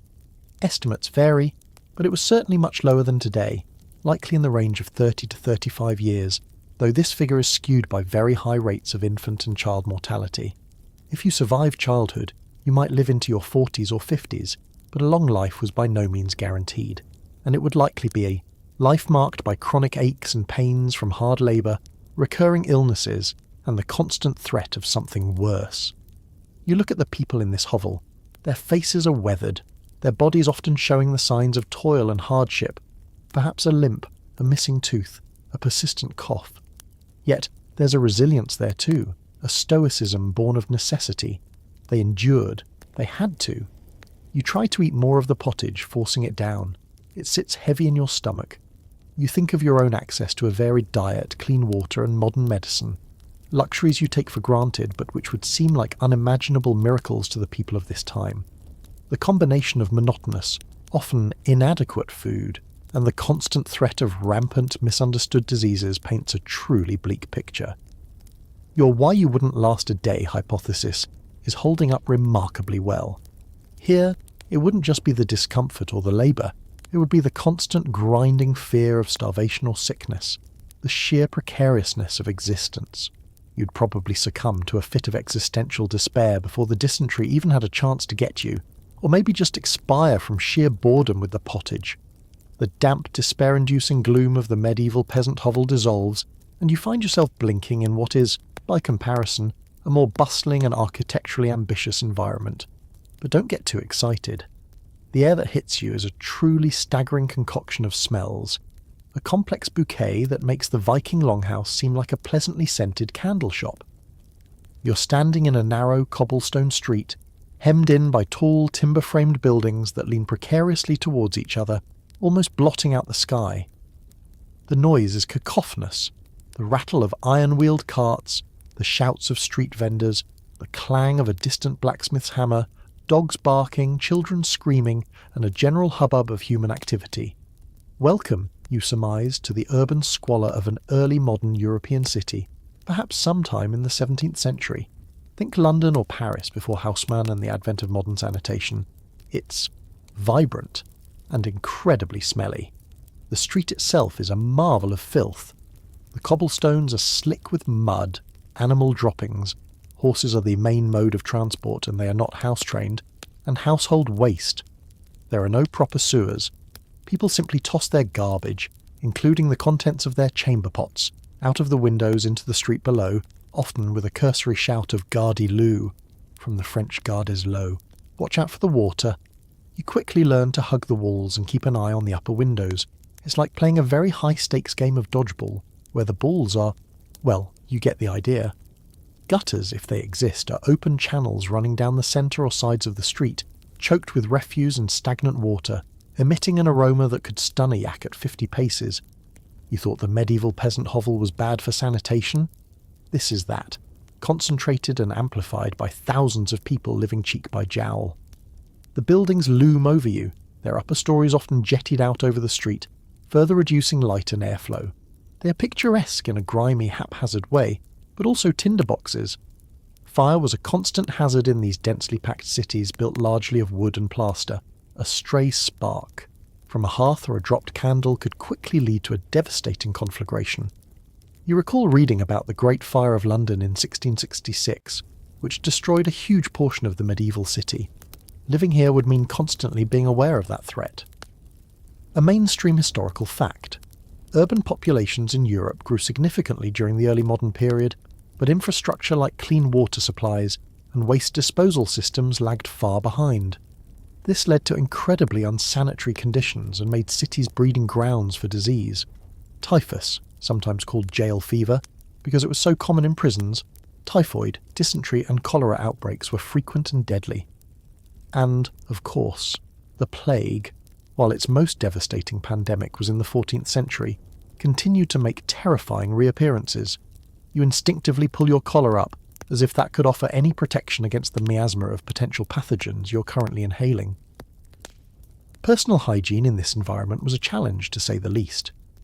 While the wealthy might have access to private baths or at least basins of clean water, for the average city dweller, bathing was infrequent. Water was often scarce and potentially contaminated, and public bathhouses, which had been more common in earlier periods, had largely fallen out of favour, partly due to concerns about morality and the spread of disease, ironically. People relied on perfumes, powders and linen clothes, which were changed more frequently than outer garments and believed to absorb bodily grime, to maintain a semblance of cleanliness. You can already feel a layer of city grime settling on your skin, a sticky, unpleasant film. You miss the Viking sauna, however hypothetical it was, and the noise. It's relentless. Hawkers cry their wares, fresh oysters, zrenia, graci piroshki, zrenia, any old rags or bones, competing with the rumble of carts, the hammering of artisans, tanners, blacksmiths, coopers, weavers, all plying their trades in small workshops that often open directly onto the street, and the general din of a populace living at very close quarters. There's no escaping it. It's a far cry from the relative quiet of the peasant village, or even the more subdued sounds within the longhouse or Egyptian dwelling. This is the sound of commerce, of a city teeming with life, but it's also overwhelming and exhausting to your modern ears, accustomed to double glazing and noise-cancelling headphones. A quirky tidbit about early modern urban life: watch out for the pigs. In many cities, pigs were allowed to roam freely, acting as a sort of unofficial and highly inefficient street cleaning service, consuming some of the organic waste. While perhaps marginally helpful, they also added to the general chaos and, of course, contributed their own unique droppings to the rich tapestry of the streets. You see a rather large sow rooting contentedly in a pile of garbage just a few feet away, and make a mental note to give it a wide berth.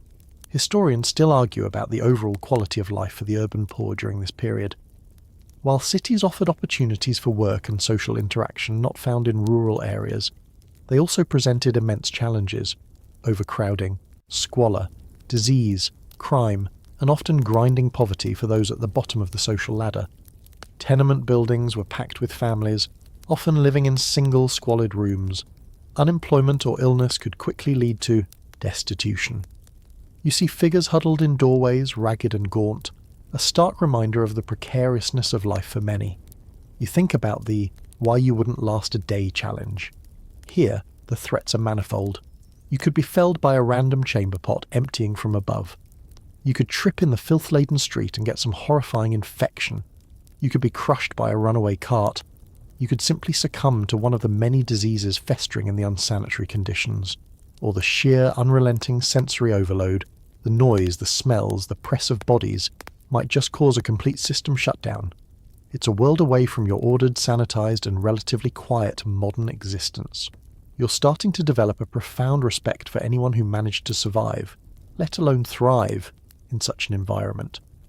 Your desire for a long, hot bath and a bottle of industrial-strength hand sanitizer has reached critical levels, and you haven't even considered what you might be offered for lunch in this charming metropolis. The cacophony and ripe odours of the 17th century city thankfully begin to recede, and you find yourself transitioning once more. This time the shift is less jarring in terms of immediate sensory assault, but perhaps more subtly unsettling. You're still in a city, but the architecture is grander, more imposing. Carriages, sleeker and more numerous than the carts of the previous era, clatter on paved streets. Men in top hats and women in elaborate bustle dresses hurry along surprisingly clean, by comparison, sidewalks. There's a sense of order, of progress, but also a certain stiffness. You've arrived, it seems, in the Victorian era, sometime in the mid to late 19th century. This is the age of steam, of empire, of great scientific advancement, but also of profound social contrasts and some truly bizarre notions of comfort and propriety. While the streets are visibly cleaner than the 17th century nightmare you just escaped, thanks in part to major sanitation reforms like the construction of extensive sewer systems in 1898 cities like London, a direct response to events like the Great Stink of 1858 when the Thames was overwhelmed with raw sewage. Don't be fooled into thinking it's all roses and lavender. Coal smoke from countless factory chimneys and domestic hearths hangs heavy in the air, creating a perpetual smog that coats buildings in a layer of soot and can, on bad days, make breathing difficult. This is the infamous pea super fog you've read about. So while you might not be dodging flying chamber pots, your lungs are still getting a historical workout. A mainstream historical fact, the Victorian era was a period of immense industrialisation and urbanisation, leading to massive population growth in cities. This created unprecedented wealth for some, but also appalling poverty and overcrowding for many others, living in sprawling slums often hidden just behind the grand facades of the prosperous thoroughfares. The contrast between the lives of the rich and the poor was stark and often brutal. You see a wealthy family stepping from a fine carriage, dressed in expensive clothes, while just a few yards away, a ragged child with bare feet tries to sell matches. It's a disquieting juxtaposition. Let's consider the comforts, or lack thereof, within a typical middle-class Victorian home. While they might have had flushing toilets, a spreading but not yet universal marvel, and perhaps even a dedicated bathroom, heating was still primarily by coal fires in individual rooms. This meant rooms were often draughty and unevenly heated, warm near the fireplace, frigid elsewhere, and keeping those fires going and cleaning up the soot and ash was a constant, laborious task, usually performed by domestic servants. If you didn't have servants, your life would revolve around the tyranny of the coal scuttle and the hearth brush. And the clothing, oh, the glorious suffocating clothing. For women, this meant corsets that cinched the waist to an often unhealthy degree, multiple layers of petticoats, heavy skirts and elaborate bodices. Movement was restricted, breathing could be difficult, and just getting dressed was a major undertaking. Men fared somewhat better, but their formal attire of stiff collars, cravats, wool suits, and top hats was hardly the epitome of comfort, especially in warmer weather. You, in your increasingly anachronistic and travel-stained attire, feel both underdressed and blessedly unconstricted by comparison. You can't imagine trying to navigate a busy street, let alone perform any actual work, while encased in a Victorian corset. You'd probably faint from lack of oxygen before breakfast. A quirky and rather alarming tidbit from the Victorian era is the widespread use of arsenic and lead in everyday products. Arsenic was used as a pigment in green dyes for wallpaper and clothing, and even in some cosmetics and medicines. Lead was common in paint, water pipes, and even some food adulteration. The long-term health consequences of this casual poisoning were often severe, though not always understood at the time. So that lovely emerald green wallpaper in the drawing room? Potentially a toxic hazard. That health tonic you bought from the chemist might just be slowly killing you. It makes you appreciate modern product safety regulations. Historians still argue about the psychological impact of Victorian social mores. The emphasis on propriety, reputation, and the strict segregation of public and private spheres, along with the repression of emotions and sexuality, created a society that was, in many ways, deeply constrained. The ideal of the angel in the house for women, the pressures on men to be stoic providers, the intense scrutiny of social conduct, it all contributed to a certain societal anxiety. While on the surface it might appear more civilized than the raucous eras you've previously visited, there was an undercurrent of tension and often hypocrisy. Even leisure had its discomforts. Think of those early bone-shaker bicycles, or the rigid formality of a Victorian dinner party with its endless courses and strict rules of etiquette. Or consider the popular seaside holidays, where bathing machines were used to preserve modesty, trundling swimmers into the chilly sea in what amounted to a small wooden hut on wheels. It's a far cry from a casual day at the beach. The advances were undeniable. Railways revolutionising travel, the telegraph shrinking communication distances, medical breakthroughs like anaesthesia and antiseptic surgery, though the latter was slow to be adopted. But these advancements coexisted with profound social problems and some truly baffling discomforts. You see a gas lamp being lit on the street as dusk begins to fall, a symbol of modern progress. Yet, in a nearby alleyway, you glimpse the shadowy entrance to what is likely a squalid, overcrowded tenement, a symbol of enduring poverty. This era feels different from the others. The threats are less about immediate raw survival, though for the very poor that was still a daily reality, and more about navigating a complex, often contradictory society. It's about conforming to rigid expectations, enduring physical discomforts in the name of fashion or propriety, and breathing air thick with coal smoke. You wouldn't last a day, perhaps not because of imminent peril, but because you'd inadvertently commit some dreadful social faux pas, or simply because your modern desire for comfortable clothing and clean air would become unbearable. The Victorian era, for all its grandeur and innovation, seems to have perfected the art of polite discomfort. And you are definitely not dressed for the occasion. The clatter of Victorian carriages and the scent of coal smoke seem to be swept away by an immense sighing wind. The grand, soot-stained buildings dissolve, replaced by an endless, undulating expanse of grass under a sky so vast it feels almost oppressive. You're standing on the American prairie, sometime in the latter half of the 19th century. Gone is the polite, if sometimes suffocating, society of the Victorian city. Here, there is only the wind, the grass, and a profound, almost terrifying sense of isolation. If you are seeking an escape from the constraints of corsets and urban smog, you've certainly found it, though you may have traded one set of profound discomforts for another, far more elemental kind. Your historical endurance test continues, this time on the windswept plains where pioneer spirit met a very harsh reality. The first thing that strikes you is the sheer emptiness. The horizon stretches in every direction, an unbroken line where the pale grass meets the impossibly big sky. There are no trees, no familiar landmarks, just mile upon mile of waving prairie grass. The wind is a constant companion, sometimes a gentle whisper, other times a howling gale that seems to scour the very soul. It whips at your increasingly tattered clothes, which are once again woefully inappropriate for your new surroundings, and fills your ears with a ceaseless rushing sound. It's like the universe forgot to put anything else here, except grass and regret. You spot it in the distance, a low, dark hump on the landscape, looking more like a natural feature than a human dwelling. This, you realise, is your new home, a sod house, or soddy. As you get closer, you see it's constructed from large bricks of prairie turf, stacked like oversized grassy Legos. The roof is also made of sod, laid over a framework of whatever scarce timber could be found or afforded.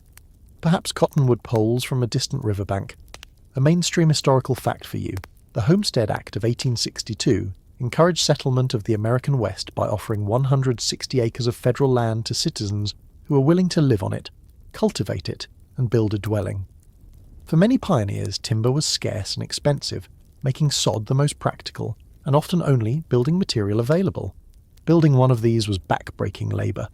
Imagine cutting through the thick, tangled roots of prairie grass with a breaking plough, wrestling heavy strips of sod, often called prairie marble with a good dose of irony, into place, layer by layer.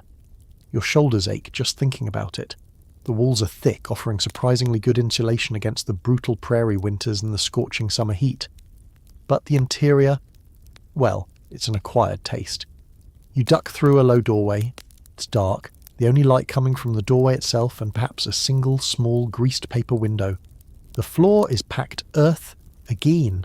The air smells strongly of damp soil, old grass, and a faint smoky scent from a small stove or hearth, fueled by precious wood or more likely dried buffalo or cow chips. Yes, you read that right. Fuel was so scarce that prairie coal, animal dung, was a common and necessary resource. Romantic, isn't it? The ceiling is low, and you can see the underside of the sod roof, complete with dangling grass roots, and, you suspect, a thriving ecosystem of insects and small creatures. A quirky and rather unsettling tidbit about sod houses is that they were notorious for dropping dirt, debris, and unwelcome visitors, like mice, spiders, and even the occasional snake from the ceiling, especially after a rain. Families often stretched canvas or cloth under the worst spots to catch the fallout. Dinner and shower all at once. Life here is a relentless struggle against the elements and the unyielding land. Farming this virgin prairie was incredibly tough. The sod was thick and hard to break. Droughts were frequent, searing the crops in the fields. Blizzards in winter could rage for days, isolating families completely and threatening livestock. Prairie fires, sparked by lightning or human carelessness, could sweep across the plains with terrifying speed, destroying everything in their path. And then there were the plagues of grasshoppers or locusts, which could descend in biblical swarms and devour an entire season's crops in a matter of hours. It's like Mother Nature was actively trying to discourage settlement, throwing everything she had at these determined, or perhaps just desperate, pioneers. Daily chores would be endless: hauling water from a distant well or creek, tending the small vegetable garden, if you were lucky enough to get one established, caring for the few animals you might own, mending clothes, grinding corn, preparing meagre meals from a limited pantry of flour, salt pork, and whatever you could grow or hunt. There's no popping down to the shops for a forgotten ingredient. The nearest neighbour might be miles away. The nearest town a day's journey or more.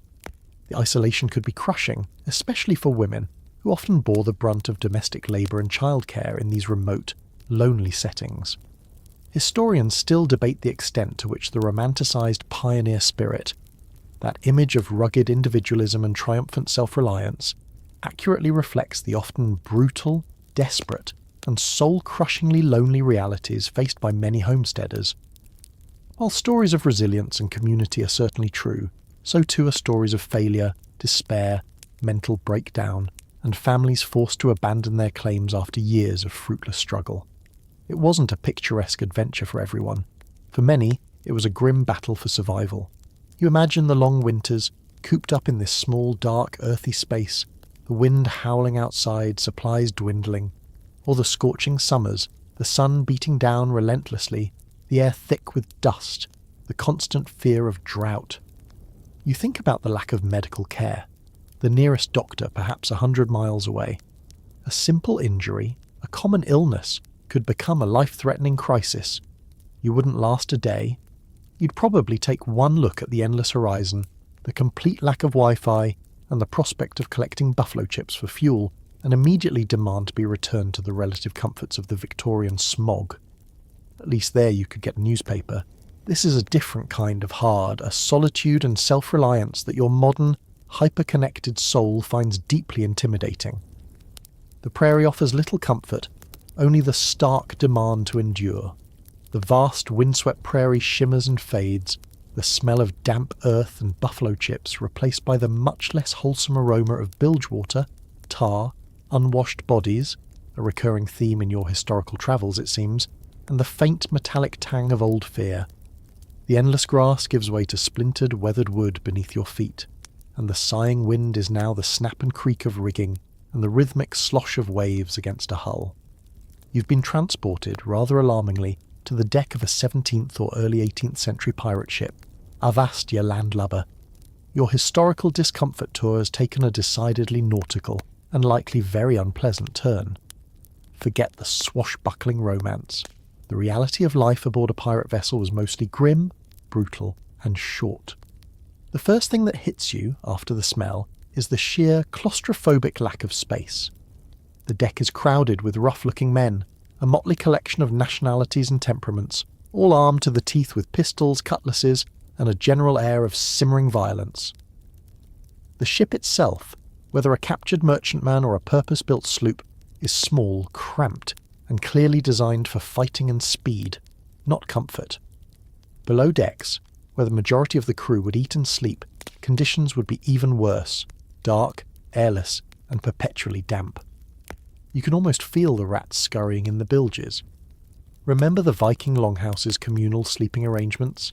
This is that, but on a rolling, pitching platform, with a much higher chance of scurvy and a significantly lower chance of surviving a workplace dispute. Food and water were constant preoccupations. A mainstream historical fact. Provisions on long voyages were notoriously poor. Drinking water, stored in wooden casks, quickly became slimy and foul. Food consisted mainly of salted meat, beef or pork, so heavily brined it was almost inedible, often referred to as salt horse. Hardtack, a dry, incredibly hard biscuit, frequently infested with weevils. Sailors joked about eating them in the dark so you couldn't see what else you were consuming, and perhaps some dried peas or beans. Fresh food was a rare luxury, usually only available immediately after raiding a ship or landing ashore. This poor diet led inevitably to deficiency diseases like scurvy, caused by a lack of vitamin C, which resulted in rotting gums, open sores, and eventually death. You eye a barrel labelled biscuits, with deep suspicion, and make a mental note to politely decline any culinary offerings. Your teeth already feel a bit loose just thinking about it. Then there's the hygiene, or rather, the almost complete lack of it. Bathing was infrequent, if ever. Fresh water was too precious to waste on washing.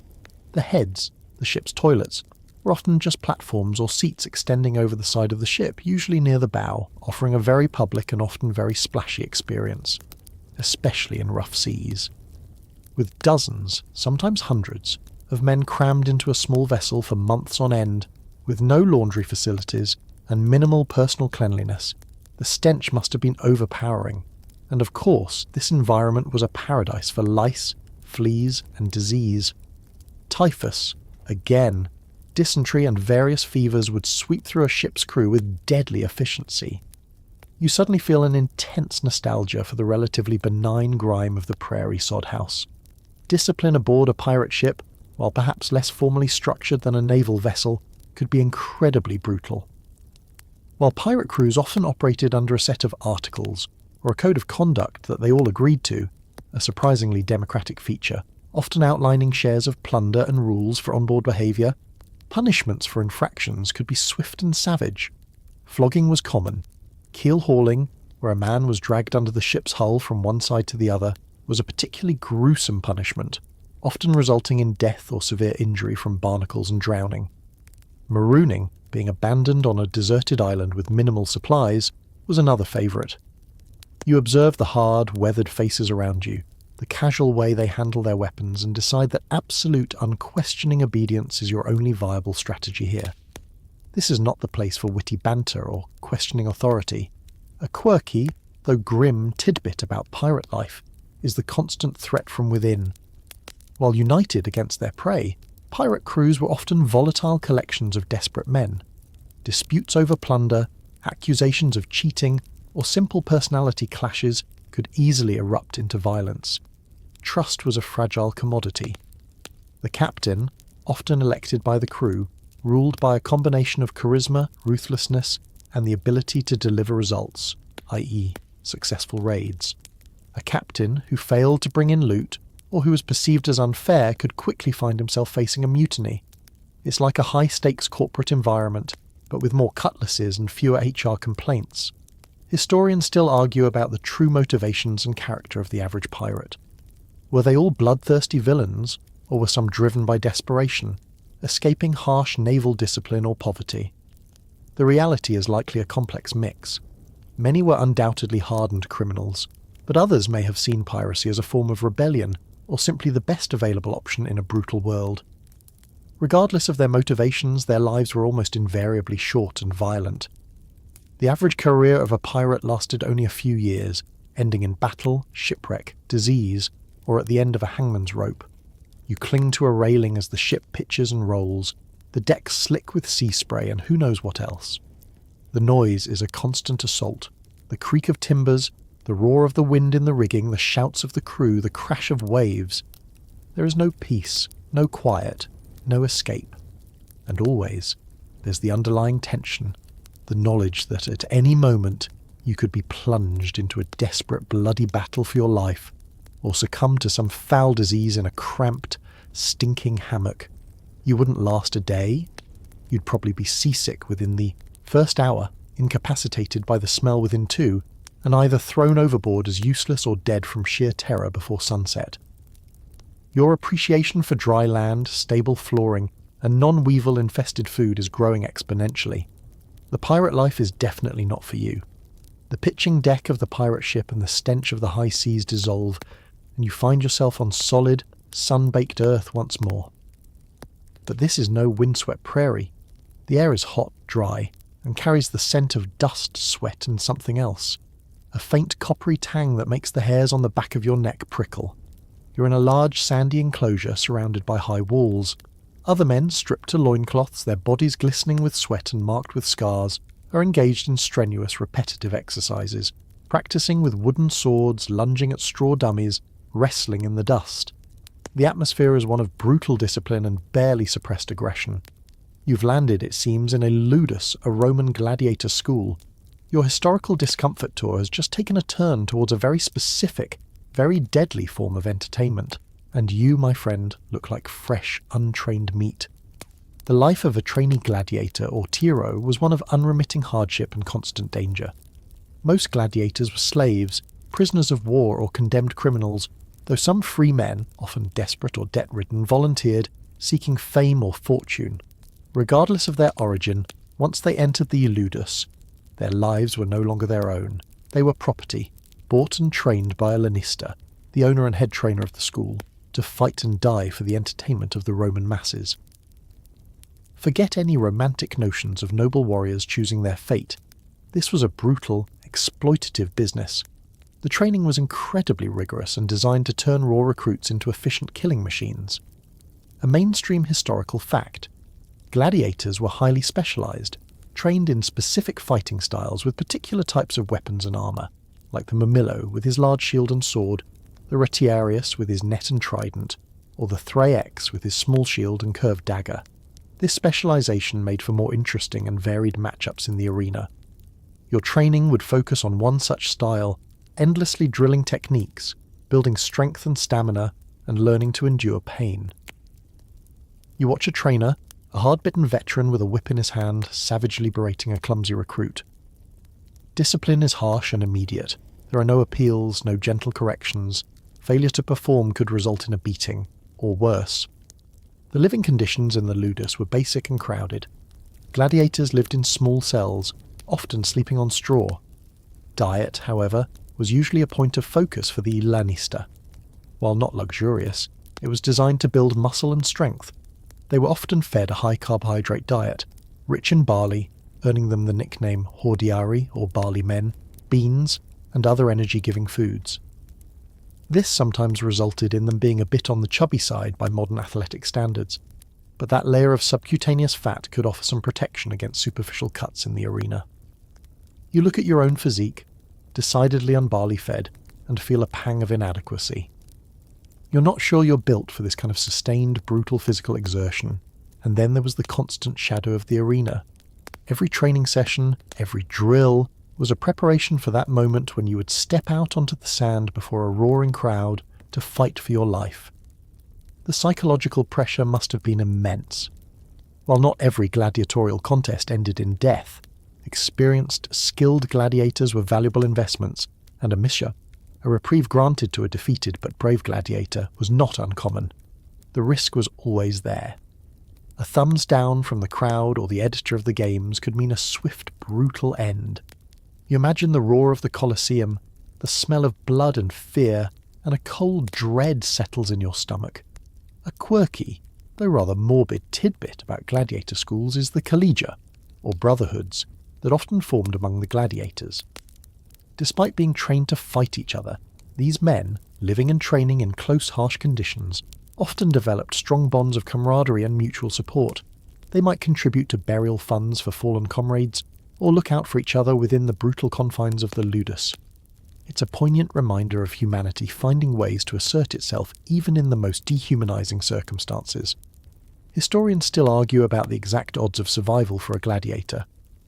While popular culture often portrays it as a near-certain death sentence, archaeological evidence, such as gladiator cemeteries showing many healed wounds, and written sources suggest that some gladiators could survive for many fights, even achieving a degree of fame and very rarely freedom, symbolized by the awarding of a wooden sword, the rudis. However, it was undeniably a high-risk profession. Injury was almost certain, and a disabling wound could end a career, leaving a gladiator with little future. You're prodded forward by a stern-looking guard and handed a heavy wooden practice sword. It feels awkward and unwieldy in your hand. The other Tyrones eye you with a mixture of indifference and predatory curiosity. You are the newcomer, the unknown quantity, the potential future opponent. The discipline, the constant physical exertion, the ever-present threat of violence and death. It's a world away from anything you've ever known. There are no sick days here, no opting out because you're not feeling it. Your body is a commodity, a tool to be honed and then risked for public spectacle. You wouldn't last a day. You'd probably collapse from exhaustion during the first morning's training drills, or inadvertently insult a veteran gladiator and find yourself on the receiving end of some very painful, non-practice retribution. Or the sheer, mind-numbing terror of knowing what awaited you in the arena would simply break you. The roar of the distant imaginary crowd already sounds deafening. This isn't just about physical discomfort, it's about the complete stripping away of autonomy and the constant intimate acquaintance with mortality. Your appreciation for a quiet, non-combat-oriented desk job has just reached an all-time high. The hot sun and sandy grit of the Roman gladiator school dissolve, replaced by a choking, chemical-tinged thug and the deafening, relentless metallic clang and roar of machinery. You're indoors now, in a vast, gloomy space, poorly lit by a few grimy windows high up in the brick walls. The air is thick with coal smoke, cotton dust, and the smell of oil and unwashed humanity. Rows upon rows of clattering, vibrating machines stretch as far as you can see, tended by pale, gaunt figures, men, women, and distressingly, many children. Their movements quick and repetitive, their faces smudged with grime and weariness. Welcome to the heart of an early industrial revolution factory, likely a textile mill in 19th century Britain. Your historical discomfort tour has now plunged you into the grinding, soul-destroying toil that powered a new age of production, but at a terrible human cost. The noise is the first thing that overwhelms you. It's not just loud, it's a physical assault, a constant brain-numbing cacophony that makes conversation impossible and thought difficult. The thunder of power looms, the screech of spinning jennies, the hiss of steam engines. It all blends into a monstrous mechanical symphony that vibrates through the very floorboards and into your bones. You instinctively cover your ears, but it does little good. You can't imagine enduring this for 12, 14 or even 16 hours a day, 6 days a week, which was standard for many factory workers. Then there's the air, or rather, the lack of it. The atmosphere is thick with pollutants. If it's a cotton mill, fine cotton fibres fill the air, clogging lungs and leading to respiratory diseases like byssinosis, or brown lung. Coal smoke from the steam engines that power the machinery belches out both inside and outside the factory, contributing to the infamous urban smog you glimpsed in the Victorian era, but here you're at its source. Ventilation is minimal, the windows often kept closed to maintain humidity levels necessary for textile production, or simply because they're too high and dirty to open. You're already coughing, your eyes stinging from the acrid air. A mainstream historical fact, the Industrial Revolution brought about unprecedented technological advancements and economic growth, but for the first generations of factory workers, it often meant a drastic decline in living standards and quality of life compared to their previous agrarian or artisanal existences. They traded the seasonal rhythms of farm work for the relentless, machine-paced discipline of the factory, often for pitifully low wages. There were no safety regulations, no worker protections. The machinery was dangerous, with exposed gears, belts, and shafts ready to snatch unwary hands, hair, or clothing, leading to horrific injuries and fatalities. You see a child no older than 8 or 9 darting under a massive clattering loom to retrieve a fallen shuttle, a hair's breadth from disaster, and your heart lurches. The work itself is mind-numbingly repetitive and physically exhausting. You're assigned a task, perhaps piecing together broken threads on a spinning machine or feeding raw cotton into a carding engine, and you must perform it over and over at speed for hours on end under the watchful eye of an overseer who won't tolerate slackness. The pace is dictated by the machines, not by human capacity. A moment's inattention can lead to a mistake, a reprimand, a docked wage, or worse, a serious accident. Your muscles quickly begin to ache, your back protests, and your mind rebels against the sheer, soul-crushing monotony. You thought carding, wool in the Viking Longhouse was tedious. This is tedium weaponized, amplified by noise, danger and pollution, and the hours. Oh, the hours. The factory whistle would blow before dawn, summoning workers from their squalid, overcrowded slum dwellings, often located right next to the factory enveloped in its smoke and grime. They would toil until well after dusk, with perhaps a short break for a meagre meal, eaten amidst the noise and filth of the factory floor. There was no concept of a weekend as you know it, perhaps only Sunday off, and often not even that during busy periods. This relentless labour left little time or energy for family life, education, or any form of leisure. It was a cycle of work, eat poorly, sleep fitfully, repeat. A quirky, or rather tragic aspect of early industrial life was the reliance on child labour. Children, with their small, nimble fingers, were considered ideal for certain tasks, especially in textile mills. They were also cheaper to employ and easier to control than adults. Many started working from the age of 5 or 6, enduring the same long hours and dangerous conditions as their parents, for a fraction of the pay.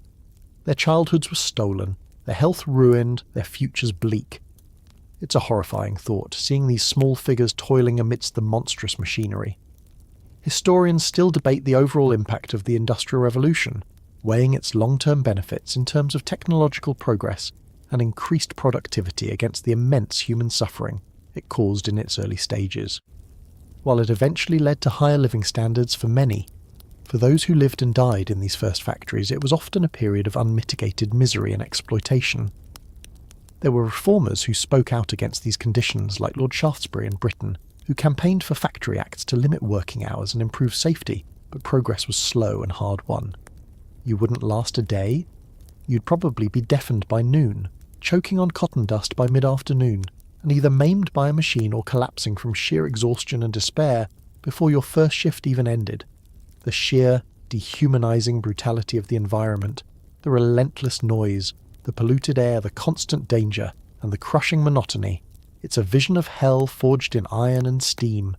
Your appreciation for worker rights, safety regulations, clean air acts, and the 8-hour workday skyrockets to an entirely new dimension. This isn't just discomfort, it's a systematic assault on human dignity. The deafening roar of the Industrial Revolution factory fades, the metallic tang of oil and coal smoke replaced by the primal scents of damp earth, cold stone, and the musky aroma of animal hides. The oppressive man-made structures dissolve, and you find yourself in the dim, flickering light of a fire, deep within the mouth of a cave. The air is cold, carrying the distant howl of a wolf and the drip, drip, drip of water seeping through limestone. Rough, unadorned rock walls curve around you, and the floor is uneven, littered with animal bones and chipped stones. You've journeyed back, way back, to the very dawn of human experience, to the life of a prehistoric cave dweller. Your historical endurance test has reached its most elemental, most stripped-down stage. Forget lasting a day. Surviving an hour here will be a profound challenge.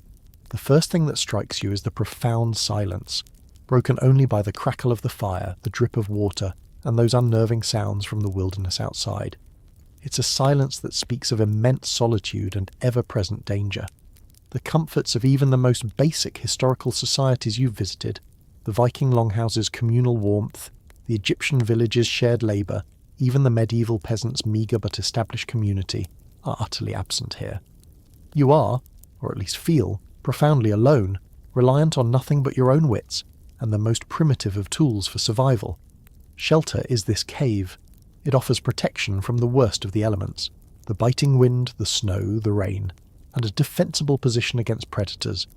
But it's also damp, cold, and utterly without modern amenities.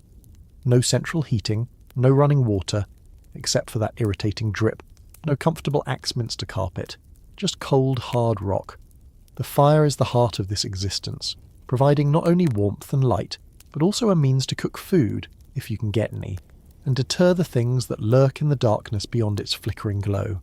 Keeping that fire going is a constant, critical task. Running out of fuel isn't an option, a mainstream historical fact.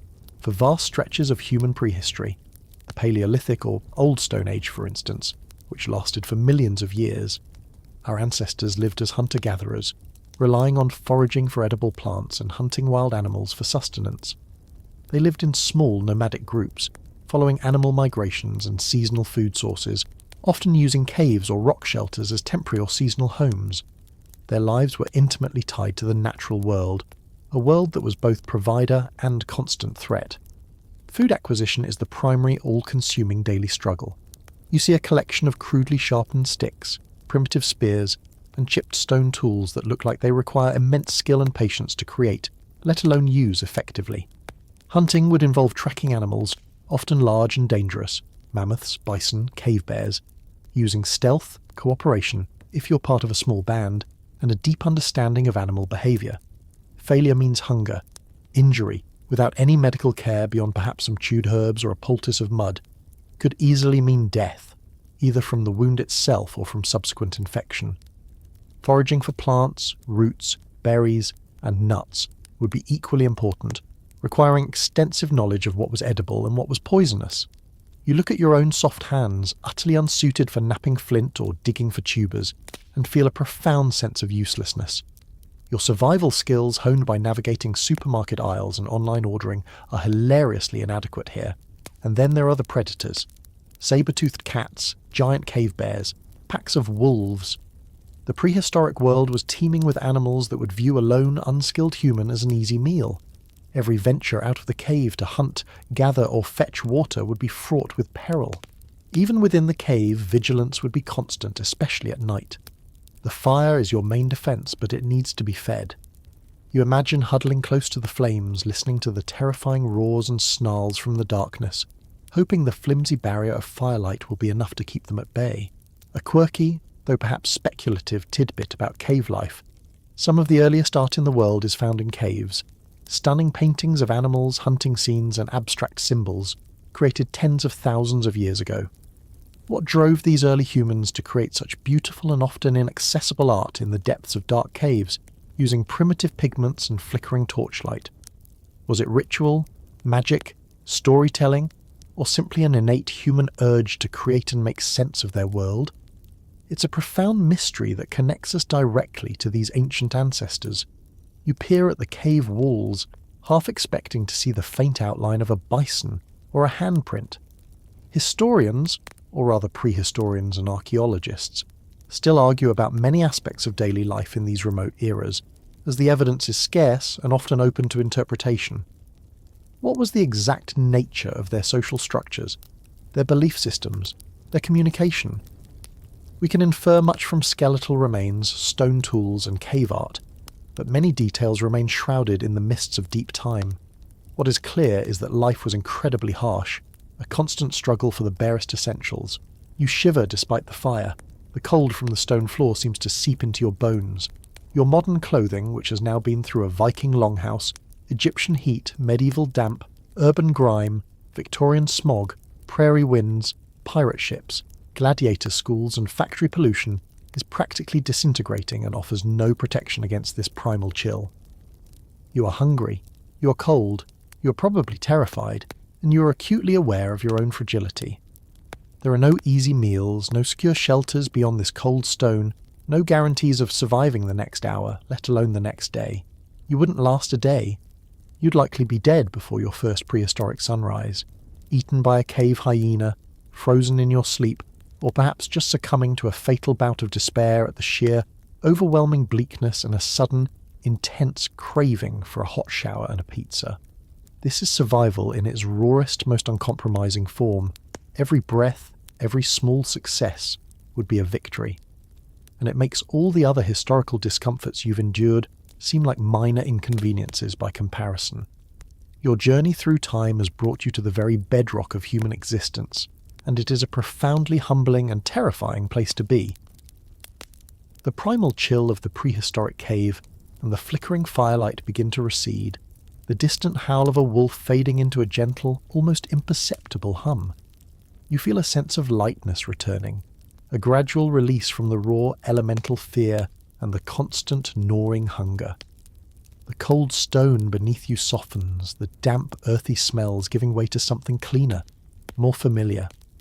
The oppressive weight of historical discomforts, from the Viking Longhouse's acrid smoke and flea-ridden furs, through the Egyptian sun's relentless baking, the medieval peasant's damp hovel, the early modern city's overflowing squalor, the Victorian era's polite suffocation, the prairie pioneer's desolate isolation, the pirate ship's grim realities, the gladiator school's brutal discipline, the Industrial Revolution factory's deafening toil, and finally the cave, dwellers' terrifying struggle for bare existence.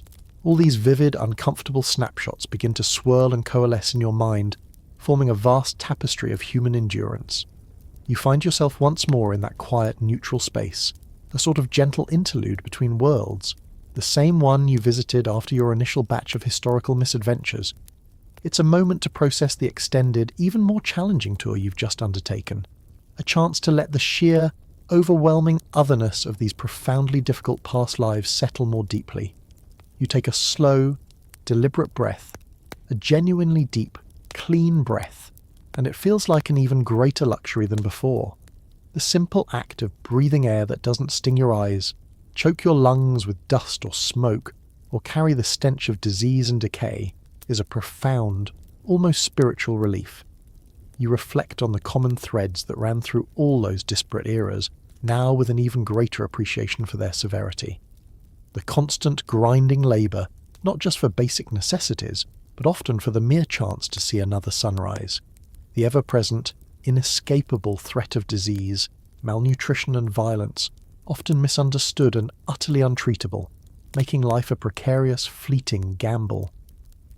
The utter lack of personal space, privacy, or autonomy, concepts so ingrained in your modern sensibilities yet so alien to the communal, hierarchical, or brutally constrained living arrangements of the past.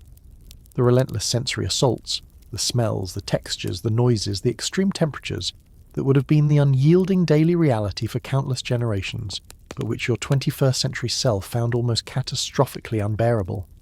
Remember the gnawing chill of the Longhouse, a cold that seemed to seep into your very bones, only marginally held at bay by a smoky fire and scratchy furs, now amplified by the memory of the prairie blizzard, or the dank cave, or the suffocating heat of the Egyptian sun, beating down on you as you imagined toiling in the dusty fields, now intensified by the memory of the gladiator's sun-baked training yard.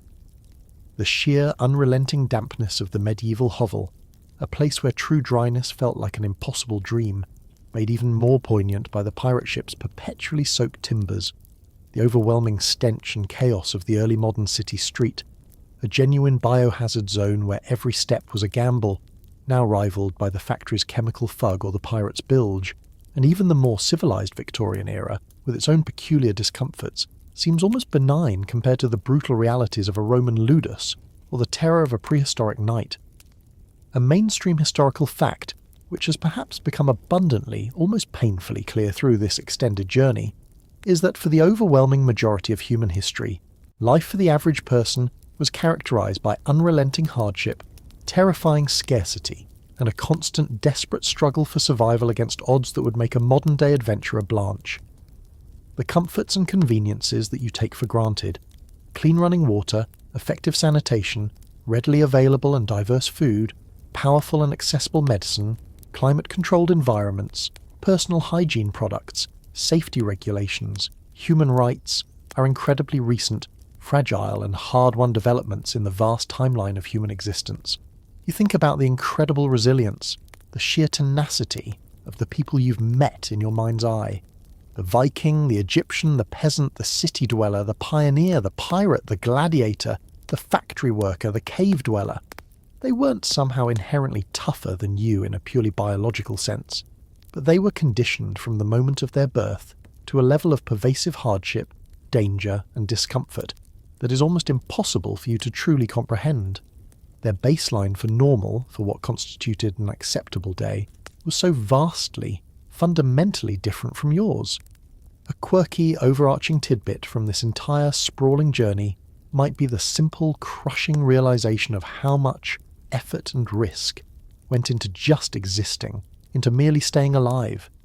Every mouthful of food, every piece of crude clothing, every moment of relative warmth or shelter was the result of direct, often perilous human labour and a good measure of luck.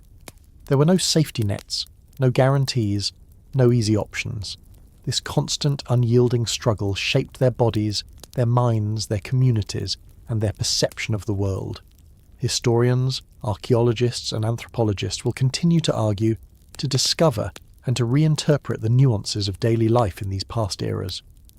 But the broad strokes, painted now with even more vivid and harrowing detail, remain starkly clear. Life was hard. Life was often brutally short, and life was, by your modern standards, an almost unimaginable litany of discomforts and dangers. Your extended imaginary foray into these worlds, your not lasting a day, or even an hour in some cases in each, has hopefully fostered not a sense of superiority, nor a morbid fascination, but a profound, almost overwhelming sense of gratitude. Gratitude for the scientific advancements, the social progress, the sheer human ingenuity and empathy that have, for many, transformed the human condition so radically. You realise that the purpose of this journey wasn't just to catalogue historical discomforts for a sleepless night, or to make you feel momentarily smug about your heated blankets, your well-stocked refrigerator, and your extensive tea collection, though those are certainly definitely worth appreciating more than ever. It was to connect, in some small, visceral way, with the vast, deep ocean of human experience that came before you, to understand, even a little, the foundations of suffering and endurance upon which your own relatively comfortable world is built. It's a stark reminder that progress is not linear or inevitable, and that the comforts and freedoms you enjoy are precious, potentially fragile, and were bought at a very high price by those who came before. You feel a new, almost reverent appreciation for your soft bed, your quiet room, the easy availability of a hot shower, the miracle of antibiotics, and the simple, glorious, unadulterated fact that you don't have to fight a cave bear for your breakfast, or worry about being keel-hauled for looking at the captain the wrong way.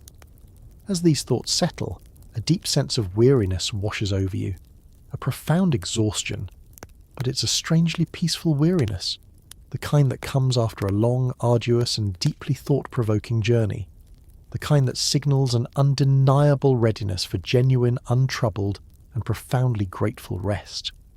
The ghosts of Vikings and Egyptians, of peasants and pioneers, of pirates and gladiators, of factory workers and cave dwellers begin to fade.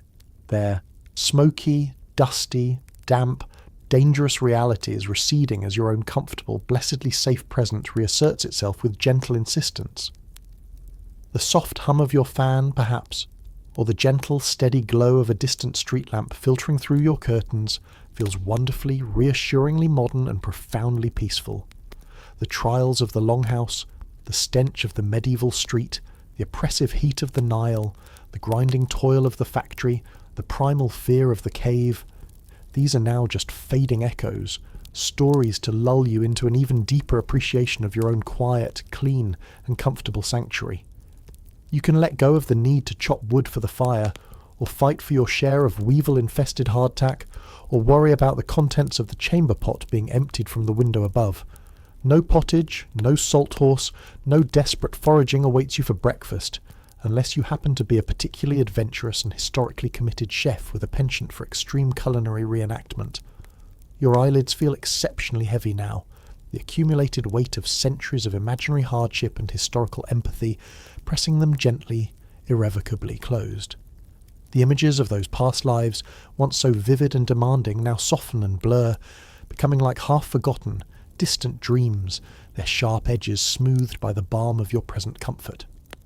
The myriad discomforts you vicariously experienced, from the mundane to the terrifying, only serve to heighten the profound, almost sacred comfort of your own bed, the gentle, unwavering support of your pillow, the clean, fresh, untainted air in your room. You're safe, you're warm, you're blessedly, wonderfully free from the immediate, pressing, life-or-death concerns that shaped the days and nights, the very existence of those who came before. Let the gentle, soothing cadence of this thought guide you further and further into stillness, into profound peace. The long journey is truly over for tonight. Allow yourself to drift, to float, to sink into a truly restful, deeply appreciative and well-deserved slumber, wrapped in the quiet, unassuming and now deeply cherished luxury of the now.